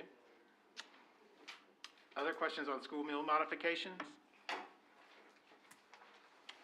Okay, I'll take a motion. Motion to approve the board policy 4.5, school meal modifications. Okay, Ms. Smith has made a motion to approve 4.50. Is there a second? Second. Ms. Maynard has seconded. Final discussion or questions? Okay, I'll put it to a vote. All in favor of 4.50 school meal modifications, say aye. Aye. Opposed? Okay. Next up, we have 4.64, student use of artificial intelligence. Yes, sir, you have that policy just mentioned. It is a new policy. There's a sister policy that is a general policy that will be next regarding artificial intelligence. As you know, that's something that's burgeoning in our world. And so ASBA created a model policy to help districts manage that new phenomenon. So this one is specific to the use of students, with students' use of that new technology in terms of what's allowable with items such as ChatGPT and some of the many other platforms that are out there. Okay, so we got a committee established as part of this policy, and then is any of this going to get incorporated into the student handbook, or? Yes, Okay. for next year. Okay, so the part about students using AI tools, the student shall, there's going to be a section, it's Dr. Warren's handles that. Yes, because these policies that affect students are always incorporated into the handbook. Okay. Questions on 4.64? Is 7.16, that's down a couple, is this one of the ones that replaces that? That actually is being repealed. I know, I meant, is it being repealed because these other ones are taking its place, or it's just? No, there are some other things coming up that they are holding that number for, but not specifically just this. Okay. Yes, ma'am. Okay. Other questions on 4.64? Okay, I'll take a motion. Motion. Ms. Maynard has moved to approve 4.64. Is there a second? Second. Ms. Smith has seconded. Last questions or discussion? Okay, seeing none, I'll put it to a vote. All in favor, say aye. 4.64, say aye. Aye. Opposed? Okay, that passes. Our next is 5.10, artificial intelligence. This one is the partnering policy specific to teachers and the use that they have in terms of lesson plans, tests, things of that nature. So this is, as 4.64 was for students, this one is for teachers. Okay. Questions on this? But it doesn't need to be like a personnel policy, right? That will be something, sometimes we will incorporate those into the manual just because teachers will often go there before the board listed policies, so that may be something that's incorporated, as we did the technology policy that was done in the fall. Okay. All right, questions? 5.10. I'll take a motion. Motion. Ms. Maynard made the motion, Dr. Tately seconded? Yeah. Dr. Tate seconds. Other questions on the teacher, is it teacher or staff? It does not name it as that, but it would be staff, anyone that's producing items. But it leans more toward teachers because they do the most of that. All right. Okay, I have a motion and a second on this. All in favor of approving 5.10, artificial intelligence, say aye. Aye. Aye. Opposed? Okay. Our next one is 7.16, information technology security. This is a complete repeal, right? Yes, sir. The number is being retained by ASBA to use at a later date. Okay. What was the basis for the repeal? There will be forthcoming policies that will cover this when it's expanded. All right. Okay. So it will be coming in the future. All righty. I'll take a motion on 7.16, the repeal. Motion. Maynard, Ms. Maynard has made a motion. Is there a second? Second. Smith has seconded to repeal. All in favor of repealing 7.16, say aye. Aye. Opposed? Okay. All right, and these last three are SMART cores, and we're gonna batch them together as one vote.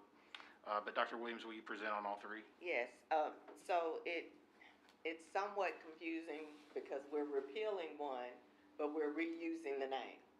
So, or the numbering. So the current 4.45 is being repealed as we've already passed, this will be the 25 graduation. So it's being repealed. Those have already come into effect. 4.45.1 would now, may I just kind of summarize? Yeah. Oh, however you want to do it. 4.451 is being renamed. So the one is coming off of that one and will be moved to the one that says 4.452. So it's shifting down. The basis of the change overall is removing some of the language about SMART-Core. That's being removed due to some changes made with the different requirements. And so the major changes here are removing the information about SMART-Core, because we're transitioning away from that form and that process. And then the change of the numbers. So 4.45 is being repealed, the language. The number 4.45 will be applied to 4.451, and the number for 4.452 will become 4.451. And they will cover the years listed. So the new 4.45, if approved, will cover 2026, and the new 4.451 will cover 2027. Likely next year we'll get one added that's either they'll get rid of the 4.5. So it'll keep rotating this same way. So the reason we're getting these is because they made changes to SMART-Core? Yes. So it's essentially just reflecting changes that the state made. Yes, sir. And then we're incorporating it into our policies. Yes, sir. And rolling off the old ones. Yes, sir. Because those kids are graduating or about to, and it's irrelevant, and then Yes, we've got sir. the new ones. Okay. All right. Does all that make sense? So I'm going to make the motion on this to adopt the 4.45P, 4.45P1, and 4.45P2 as a batch, the proposals.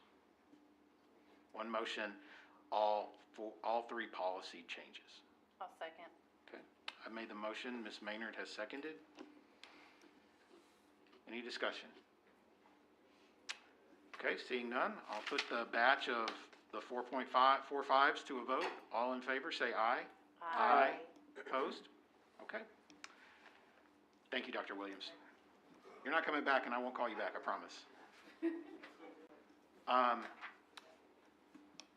2025 Master Plan Resolution, Mr. Johnson. Yes, sir. Once again, good evening, Board. Before you is the resolution that we do annually to give a 6-year projection based on ADE's mandate that we do the annual master plan. This year, we didn't have to do community meetings and that type of thing. This is an off year, so you have even year and off years. So the thing I need for you guys to do is approve a resolution for our projects. Okay. And just a quick question. Yes, sir. It's more like just transparency. You had a resolution before, and then I talked with Dr. Guess, and we got it synced up to that board resolution we passed before. You know what I mean? The one with the different November, amounts for if I'm not College mistaken. Station. November, if I'm not mistaken. Yeah, sorry, yes, November. I just wanted to say that I had requested that they be synced up since the board had adopted that. So I thought I didn't want, somebody to see one document and think they conflicted with the other. So that was me. And then, so actually that's all I had to say. Yes, sir. Yes, sir. It probably wasn't, but I forgot. Okay, I'll take a motion on the master plan resolution. Motion. All right, Ms. Maynard made the motion. Is there a second? Second. Ms. Smith has seconded. You're gonna need signatures, right? That's correct. Does Ms. Richard have it, or is gonna have it? I'm gonna pass it Yeah, to her. okay, all right, beautiful. So, question. Okay. So just as the first resolution was a proposal, this is a proposal, right? It's not a promise or a commitment or a guarantee or any of that, right? This is not, what we do annually is just a projection of projects that we envision doing down the road. And what's required on the back of the house that you guys don't see is that based on our projections, we have to go into ADE and generate a listing within the master plan system to account for those items. Whether we do them or not is subjective, but it is part of their process for a requirement for the state. So the resolution that we passed in November and then reaffirmed in January, it simply just reflects that. It doesn't add anything new to the resolution or any new obligations at all that we didn't already have, from passing the resolution or whatever. So nothing new, but it just, if this didn't match up with the numbers, because we had like Robinson on there and Baker or College Station, and they had different numbers than were in the resolution, and I just didn't want anybody to get the sense that, the left hand and the right hand were doing different things. And so, to answer your question, this is just a heads up to the state that these are our projects, right? That we're working towards. But this district does not actually get, a lot of districts, this matters a lot because they submit this as like a first step to try to get matching funds essentially from the state to help with those projects. But this district doesn't get those matching funds. So it's especially, it's important that it makes sense, but there's not a lot of payoff for us if we change our mind, or a lot of penalty if we change our mind. And we have changed our mind in the past, right? We've submitted stuff to the state on a master plan and then not done it, right? That's correct. It's almost personal. You're talking about my sewer projects now, Mr. I know, they live on forever in my heart. Maybe one day at the buildings. Yes. Okay, so after all that, we have a motion and a second already. I'll put it to a vote. All in favor of approving the 2025 master plan resolution, say aye. Aye. Opposed? Okay. Thank you. All right, you're still up here for the Sylvan Hills High football field. Yes, sir. So, previously, Coach Tipton came up and requested a one-document page for $1.9 million for replacing of 6 turfs across the district. We didn't have that funding allocated properly for that, and it made sense for us to basically do the one that we knew that was needed. The others still have 1 or 2 years left on their warranty, which would have taken them to 10 years. However, Sylvan Hills will be out of the 10-year warranty span. So it made sense to try to press forward on Sylvan Hills. That dollar amount is listed in your document, a little over $500,000, to make sure that we can get our students a safe field to play on. And this is a couple years out of warranty? Yes. And Is it, I haven't seen it. Have you? Is it pretty tore up? I've seen it. It's time. It's time. Okay. All right, so if anybody remembers the last purchase we voted on, that did not go through. No. We did not sign the contracts. No, sir, did not. And this is the same company, right? Same company. And they understand we're not signing that other contract, right? Absolutely. Okay. So if anyone remembers, didn't we just spend $1.9 million on turf? We didn't, actually. We did not. We approved doing it, but we didn't sign the contracts. And then we had new ideas. Well, there was no contracts for me to review at that Okay. time frame. So quite honestly, without me having the proper documentation, warranties and that type of thing, and specs as far as the fields go, we were not gonna move forward on it until I had that information. And so based on what you guys have received, every document is properly vetted. The vendor's background is properly vetted. We're ready to execute based on our standards for the district. Okay. All right. And we don't spend an additional $1.4 million right now, right? That's correct.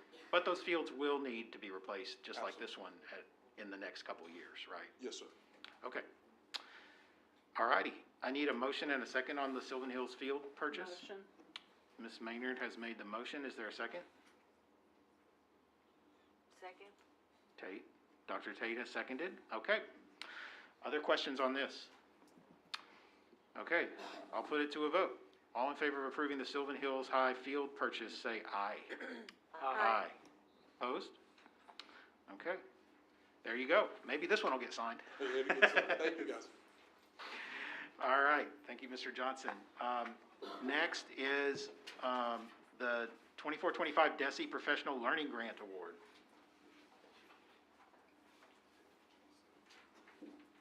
All right, good evening, board. Good evening, Dr. Guest. I come to you this evening seeking approval for us to go into contract with the Center for Strategic Partnership and Education First. So the beginning of January, we received the opportunity from ADE to apply for a grant. We received notice on January 31st that we've been awarded a grand total of $397,377.70. So we want to go into partnership with the Center for Strategic Partnership because we're focusing on building a pipeline for assistant principals based on the needs of our district as well as communities, so that we always have on hand in-house leadership who can step into roles of building principals at any given time. So we're also looking at Education First because we want to partner with them to really assess the quality of our career and technical pathways. So we want to build a more robust and high-wage, high-demand pathways that better prepare students for post-secondary opportunities. It's worth noting that both the Center for Strategic Partnership and Education First were approved as viable partners by ADE prior to us receiving the sum of $377.70. Okay. So I'm seeking approval from the board for us to enter into partnership with those two entities. Okay. Questions for Dr. Bloodman? So the $397 is gonna be paid through a grant. Is there any other cost, is that correct? Repeat, I'm sorry. The $397,000 will be paid by grant? Yes, it does not cost the district any money. So we've already received it actually, $397,377.70. So we've already received the money. We just need approval from the board actually, to enter into partnership with these two entities. Is there any other outside costs like travel for people to go attend? No. Okay. So the partnership does not exceed the $397,377.70. Nothing is gonna impact the district's finances. And as I stated, the money's been received on January 31st. So how did you find this group? So they reached out to us and said, all you have to do is apply, and I believe that anybody offers money. Well, not anybody, let me say that the again. grant. But then Whenever ADE offers money for professional development, if you remember back in September, we received a grant for $280-some thousand, I think we received that money. So they often reach out and give us opportunities for professional development. So once I get wind of it, we always apply. My team and I apply, and we've been fortunate to receive. I guess I meant the company you want to spend the money with. the Education First. Is that who granted the money was Education First, or you chose them to spend the money with?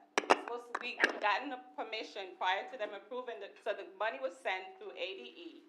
They sent us the $397,000, and we proposed to ADE that we wanted to enter into partnership. We send them our proposal of this is what we want to do with the Center for Strategic Partnership as well as Education First. So they looked at our proposal and said, yes, that meets the qualifications of the grant, and they approved the grant and sent the money.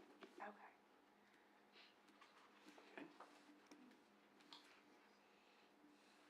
Other questions for Dr. Bludman? So let me stress again, this is not gonna cost the district anything, and we have received the check. We have a check for $397,377.70. It does not cost us anything. They want 70 cents, huh? Yeah, it's 70 cents, and I'm spending all of it. Ms. Ward has made a motion to approve the check. Is there a second? Second. Mr. Keller has seconded the motion to approve the Professional Learning Grant Award. Okay, I'm going to put it to a vote. All in favor of approving the Professional Learning Grant Award, say aye. Aye. Opposed? Okay. You may Thank cash you. your check. Thank you, Dr. Bludman. You're welcome, thank you. Our next item is the phone-free schools. Cell phone pouches. Good evening, Board and Dr. Guest. Tonight, I come before you, when Dr. Guest started in January, one of the first tasks that I was given was to look into the cell phone pouches, or something that would be able to provide phone-free atmosphere in the schools. So doing some investigation with the grant applications that are out there provided by the state, I was able to secure the grant for our district if we utilize a purchase process to get the cell phone patches ordered this year, with plans to implement in a pilot process at least one of our schools this year, and then full implementation at the secondary level next year. So that's roughly 6,500 pouches to account for each of our secondary students, so grades 6 through 12. The grant covered every single one of them. It was a $223,000 grant. I got bids from 3 different vendors, and one was the highest, but still came in at that $223,000, but also came with the greatest recommendation and is being used by multiple school districts across the state currently, which was the Yonder pouches. Did you all have any questions on the materials that we submitted? When you say you did bids, I'm not the bid police, I'm just curious. Did it go up on the website and through No, that? it Or how didn't does have that to work? because these were, we got a state-approved list of vendors that Tip we had taps to thing? choose from. Okay, all right. But you still solicit them to give you quotes though off of it? We got 3, and then Yonder is actually an approved Tip Taps vendor, so Okay. they were good to go. Okay. I have a question as well. Yes. Yeah. As far as the pouches, like during the students' downtime, what does it look like lunch or recess or whatever that looks like for the students? What does that look like for them? That would be written into the cell phone policy that would be created after the purchase is approved. So the details as far as access during the school day would be something that would still be ironed out in that official policy. I've heard from other school districts in the state, and they have a mixed kind of access where some can access during the school day, but the ones that have these magnetic pouches require more back and forth, and it's not just something you open up on your own. So most of them have a majority of no access during the day. It's locked when you come in and unlocked when you leave at the day. It just depends on different school districts and how their policies are written. And I've provided the cabinet members with a list of, I think I had 19 different school districts. I reviewed their cell phone policies for us to consider when we're writing our next one. Do we have a sense of how we're, to follow up on this, are we going to do a district? I thought we said we were going to test it a little bit this year at maybe a couple schools, but then that would be at the school level, so we'd let the schools decide? Is that sort of like how they were going to implement them? I wouldn't think so. I think the goal would be that a cell phone policy would be presented at the March meeting with an implementation for Q4. Okay, so we'll get the pouches and implement it. It won't be a thing that gets beta tested this quarter. Well, with one school, we won't do a full rollout. We don't have, because there's a lot of, if I committed to that, I don't think Jimmy's still here, but Jimmy and IT might strangle me and Dr. Guest if we decided to do a full rollout. So just for the district, what to expect is that Do we have pouches already here? Have we gotten like an early batch or anything? No, we have to get approval from you all tonight to proceed with the Okay, purchase. so we didn't get any samples or anything, so, No, sir. but you just said we would do one school first. That was what we've discussed, yes. You've discussed that, okay, so the thinking, not what's been approved is that we would start with a single school, but before the end of the year, every school would have had a pouch. No. We will roll them out for the 25-26 school year. Okay, there we go. Next year. So we are beta testing in this school year Correct. at certain schools. Yes, but we would purchase all of them this year. We would have because enough the for grant was everybody. earmarked for this school year. Okay, we would have enough for everybody, but we would only do a couple schools to test with, and then starting at the beginning of next school year, we would have a full policy in place, district-wide, that would apply to all our schools that we would have pouches for. At the secondary level. At the middle and high. secondary level? Yes, sir. Okay, got it. But should we create a policy even for the test school, like create a board policy, and then as they work through the problems with it, we can come back and make adjustments for it, for that policy before the full, She before said- everything That we would else. present it in March. She said we're gonna get something in March, right? Yes. Okay. Yeah, so next month we'll have a policy to go along with the pouches. What's the thought process on procedure? I'm having a hard time picturing this pouch system. So, I would be happy to send you a link that shows how they work. Conway School District did a fantastic job with their, I believe it's their superintendent, and then the principal at the middle school demonstrated, the coming and going during the day. Yonder does a great job of providing a lot of those tutorials that once, we move forward, if this is approved tonight, a lot of those training materials would be implemented on our website as well. But essentially, the pouch is roughly about this big with a fold over so that magnetically locks when it's collapsed, and it disables the phone from being used at that time. So you can't receive any notifications, no calls, no texts, it won't buzz, it disables the phone from being used. And then but you hold on to it, so the student would keep it for the duration of the school day. I was just visualizing this nightmare of holding, 200 kids' phones somewhere. No, and one of the things we looked at were the phone lockers, which was also on the state's list of potential vendors, but the idea of a classroom or an office space being responsible for hundreds of cell phones sounded not like a lawsuit ready to go. exactly. So, and then at dismissal, they're released with a magnetic release button. So basically, you walk up and would just tap it, and it would automatically unlock. I think they're using them at some larger event venues, at venue halls to prevent people from taking videos and pictures when they're not permitted. So they have been in large capacity events as well. So our schools that have a larger student population, it's not hard to fathom that they'll be able to expedite an exit at the end of the school day and not have a bottleneck at the door trying to get their phones unlocked, because we'll have multiple disengaged locations. Yeah. Another And- question? yes. I'm sorry. No, You go can for it. finish. As far as, just speaking for myself, I know that I have more than one electronic, so for students who have smartwatches and iPads, what is being done about those? Because while you have my phone, I still have my watch. Right, so the phone is connected to your watch, so if Right. the phone's disabled, it won't be able to speak to your watch. So if you still need to wear your watch for time tracking purposes, get your steps in, because I totally understand that will still work. It just won't receive any notifications that are connected to your phone, as would be the same situation for an iPad.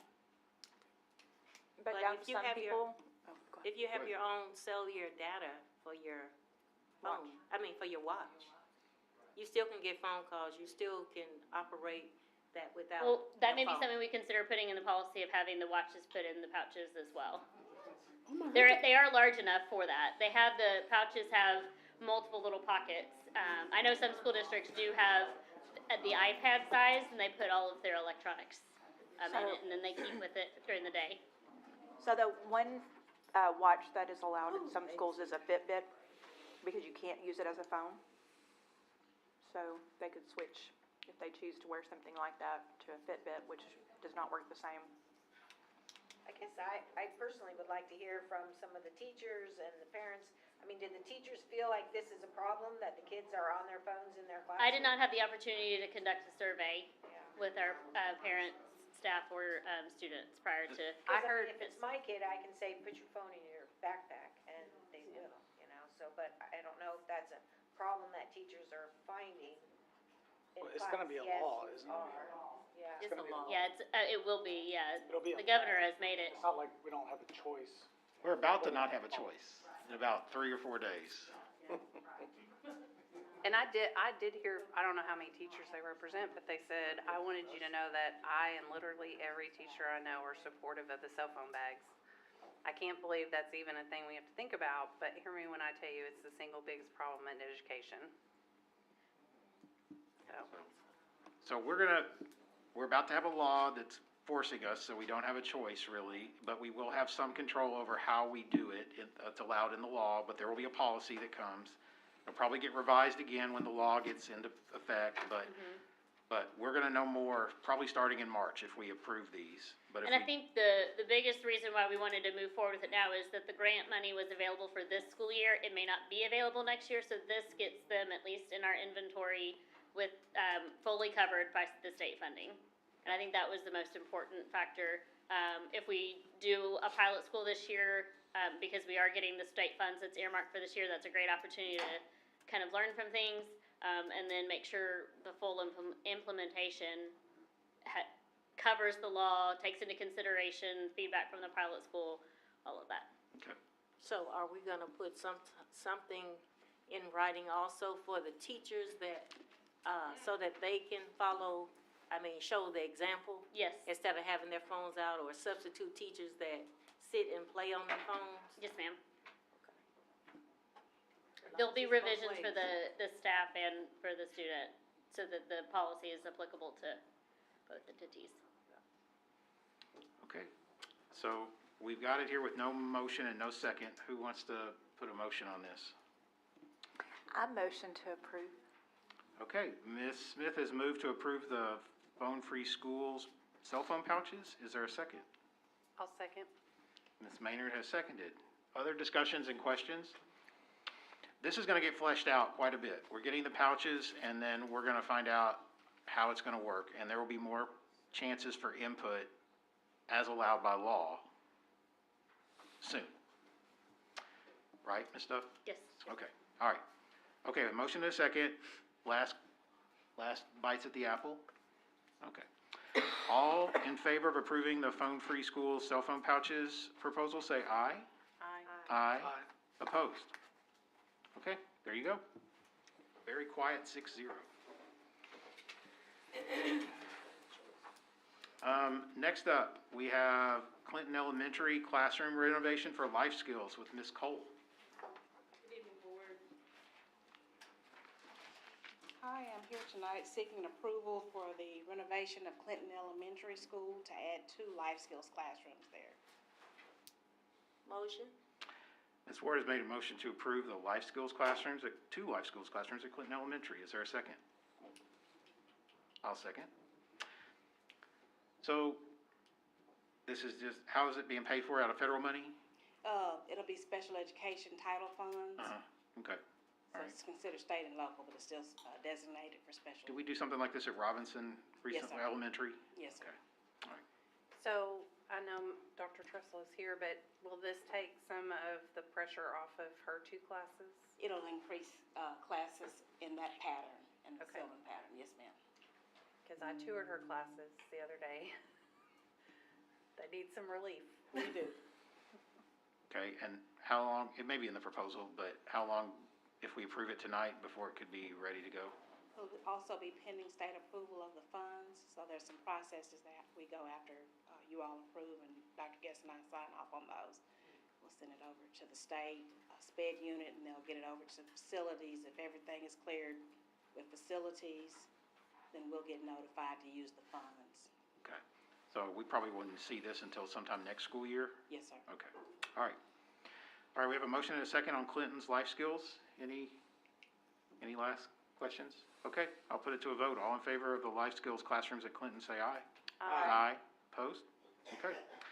Next up, you can stay with us. Same proposal, basic proposal, but for Pine Forest, right? Absolutely. Okay. All right. I'll take a motion and a second on this. Motion. Ms. Maynard has made the motion. Is there a second? Second. Ms. Ward has seconded. Is there anything different about this? Is it just same deal, 2 classrooms, or is it? Yes, increase, class sizes. Okay, all right. I'll put this to a vote. All in favor of the life skills classrooms at Pine Forest, say aye. Aye. Opposed? Okay, there you go. Thank you. Thank you. We're skipping over the last item, as I previously mentioned, and that'll bring us down to comments from the board. I've had the opportunity to tour several of the schools in the Sherwood feeder, and I know Dr. Tressla's here, and she generously showed me all of their classrooms, including their self-contained classrooms, which if y'all have not been to some of those classrooms, you should really go and look at them. And there's a lot of challenges that are faced by the teachers and the pairs that are in that room. It would be a lot to handle. So I've been to Sherwood, Oakbrook, Cato, the middle school, and I'm going to see Dr. West this week. So I appreciate them dragging me around. I've been to College Station too, but that's been a little while ago. So I just appreciate them taking the time to show me around and let me know what they got going on. That's good. Other comments? Yes, I had the opportunity to go and read to Oak Grove Elementary at their after-school program. And, sorry, I thought I had their little recording, what they said to me. I was gonna play y'all their little recording. No, not R&B hits. I need to hear that.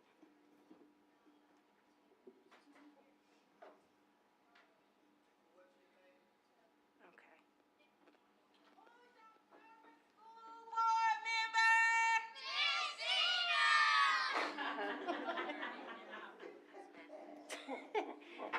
So I had fun over there reading to them, and it turned into a fun life lesson.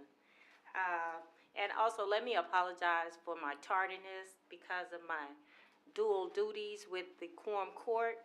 However, I just want to apologize for being tardy. It wasn't that I was skipping out on the meeting because I was being discussed of making unethical remarks or comments about our children that we serve in the district. I just want to make that, and also I was made aware of it, and I was appalled, but not surprised.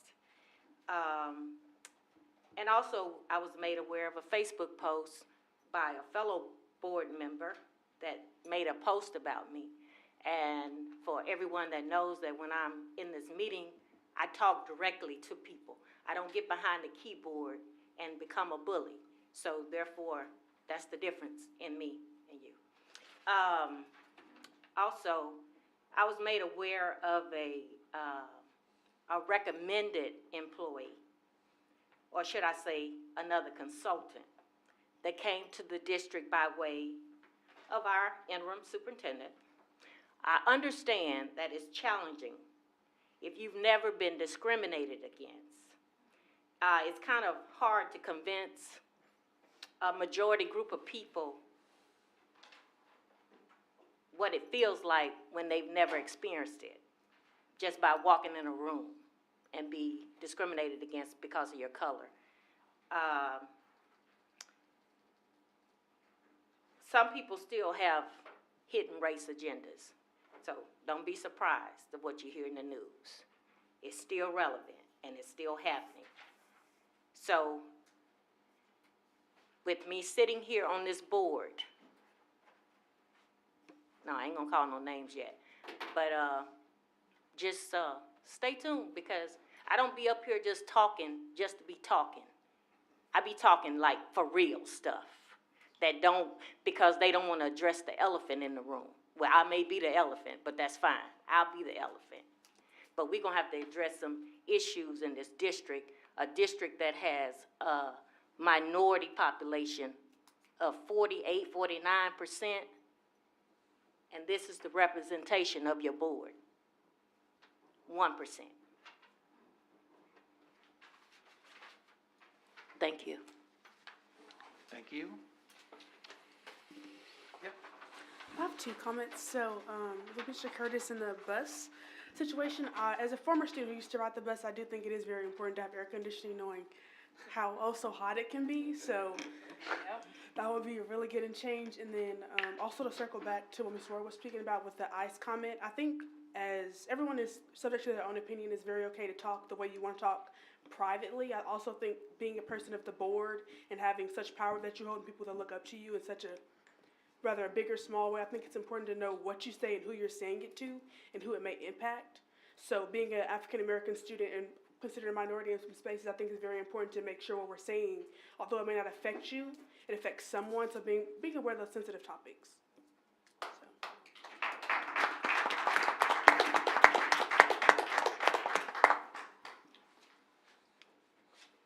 Other comments?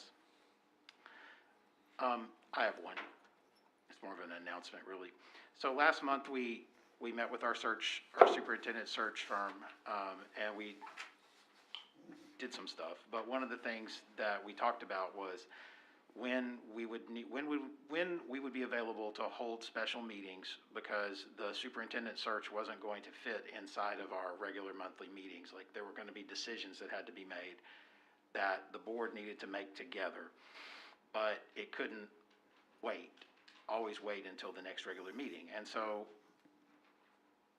we are confronted with one of those now. And so we are going to need a special board meeting on next Monday at 6 p.m.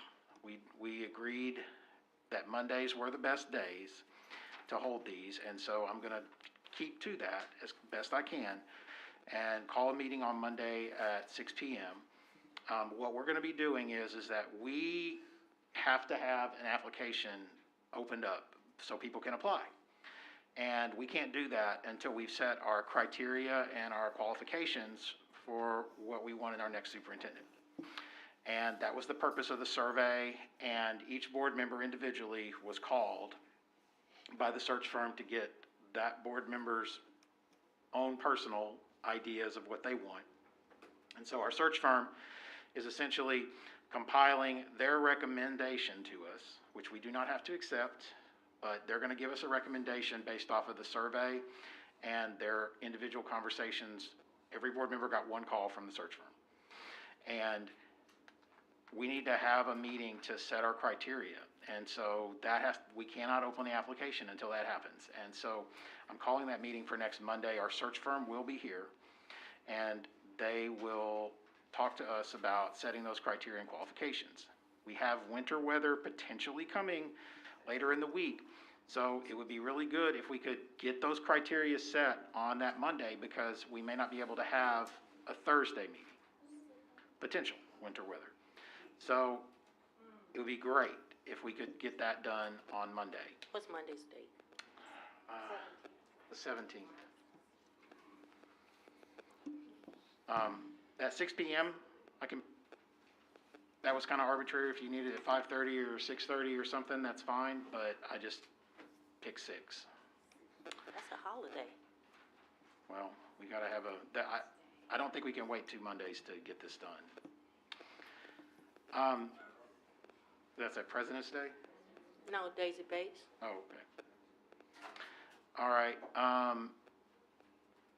And if we come out of that meeting on Monday without a criteria and qualification set, we're going to be behind. So let's please come. Based on the surveys and the interviews, the consultant will make a recommendation. I'll get you that recommendation by Friday. We're going to have an agenda. It's going to include this. It's going to include some policies. It may include the read a guest thing, if I get those rates. So it won't just be the surveys, the superintendent search, but it will be about the superintendent search. And then if we have some policies on there, we'll put those there too. If you have specific criteria that you want included that's not on the list that I'm going to send you from the consultants, then write it like you want it so that we can vote on it. Okay, so don't come with just like a general idea of what you want, because if we can't settle it on Monday, then we're going to have another meeting. This meeting is going to be open to the public? Yeah, oh yeah. It'll be here in the central office, open to the public. There won't be public comments, but otherwise it'll be just like a special board meeting. Well, why are we putting Rita Guest on the, agenda if they can't have public comments? We're only supposed to have public comments on regular meetings. Okay, well, why we can't wait and put Rita Guest on the next, regular meeting? Because I don't want to. I want to get this over. Oh, okay, sure. Yeah, Okay. it comes down to a decision that I'm gonna make, Okay, then.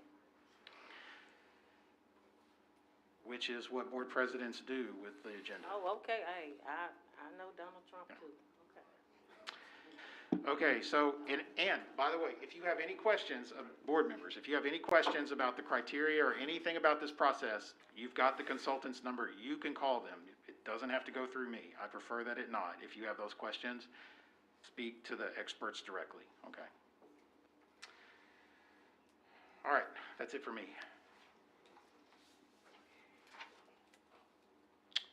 Oh, I would just like to express to everyone that came out and spoke their truth and their feelings on what occurred on social media,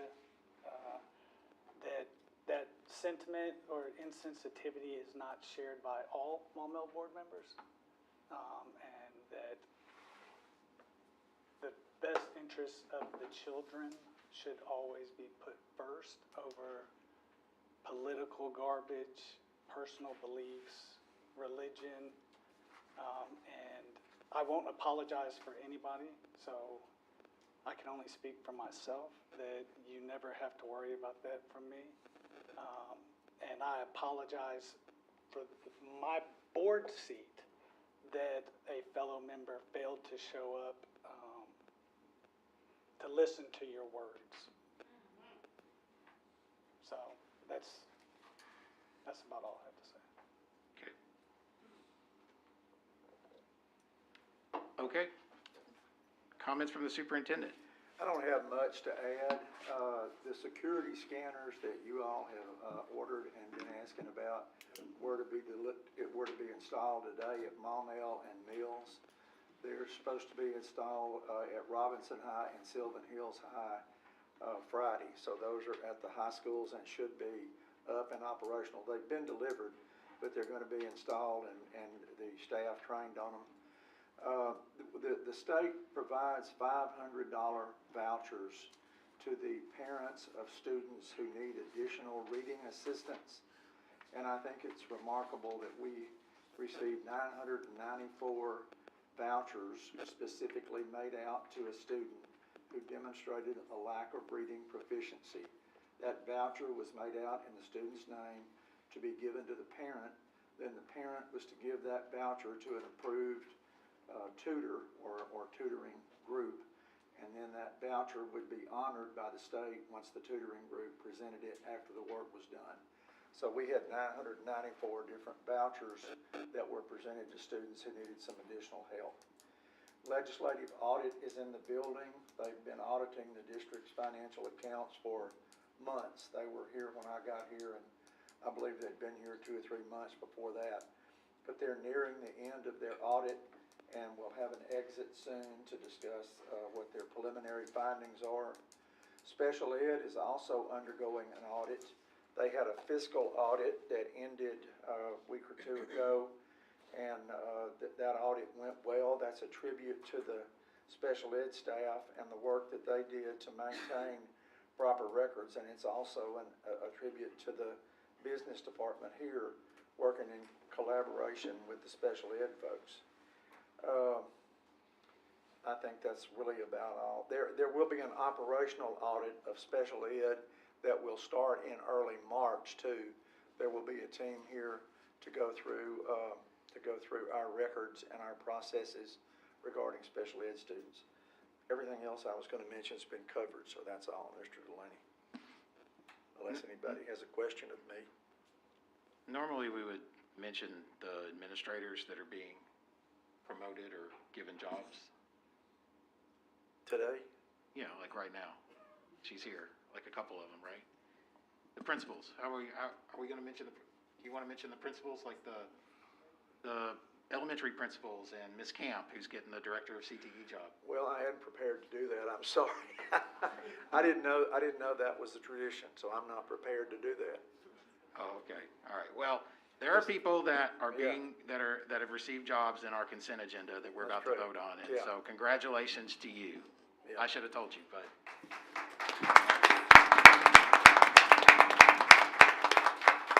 I'm sorry.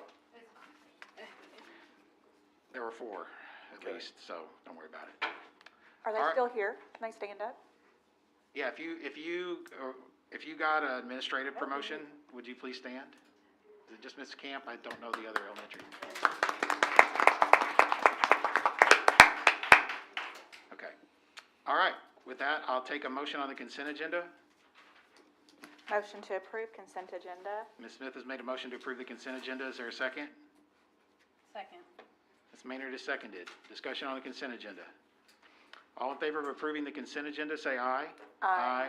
Opposed? Okay. That brings us all the way down to our waiver hearings. The room will be open. We're going to cut the live stream for the waiver hearings, but the room will be open. It's a public meeting still. And let's take a break and get set up.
Okay.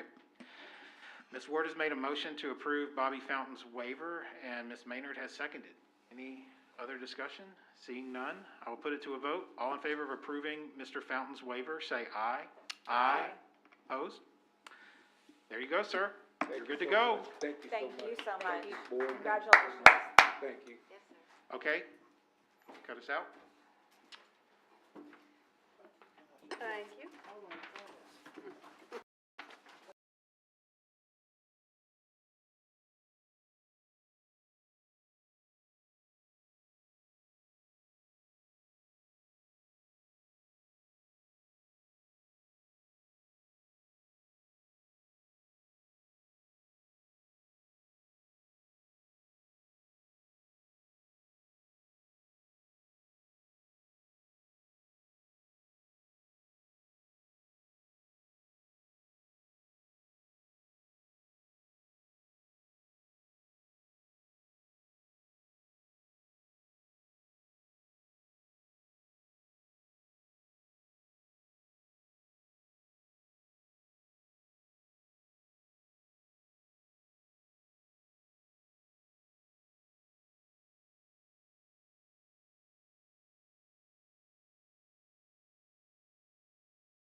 Okay, we have a motion and a second. The motion was by Ms. Ward, a second by Ms. Smith to approve the waiver of Robert Lastly. I was second. Oh, sorry, yeah, sorry. Motion by Ward, second by Maynard for Robert Lastly to approve his waiver. All in favor of that, say aye. Aye. Opposed? All right, back to work, sir. Okay, Thank cut you us for your out. service. I almost want to say, bless your heart. I know, You love love it so Please much. serve Get it. back to those kids.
Okay, do I have a motion on Mr. Roseby? Motion, I've seen him in action at College Station. All right, motion on the waiver for Mr. Roseby to approve it by Ms. Ward. Is there a second? Mr. Keller has seconded. Okay, I'll put it to a vote. All in favor of approving the waiver for Mr. Roseby, say aye. Aye. Opposed? Okay, good to go, sir. Thank you. See you at the station tomorrow. Yes, ma'am. All right, Jasper, take us out again, one last time.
Second. Maynard. We back? Okay, so we have a motion by Ms. Ward and a second by Ms. Maynard to approve the waiver for Ridge Williams. All in favor of approving the waiver for Ridge Williams, say aye. Aye. Opposed? Okay, you're good to go. Thank you, guys. Thank you. Okay, that's it, right, Dr. Williams? Okay, so, thank you, Dr. Williams. Seeing no more business, I will take a motion to adjourn. Motion? For sure. Ms. Maynard has made a motion. Ms. Ward, did you second? Yeah. All right. All in favor of adjourning, say aye. Aye. Opposed? Okay, we are adjourned. I'm gone, Chief. All right, bye.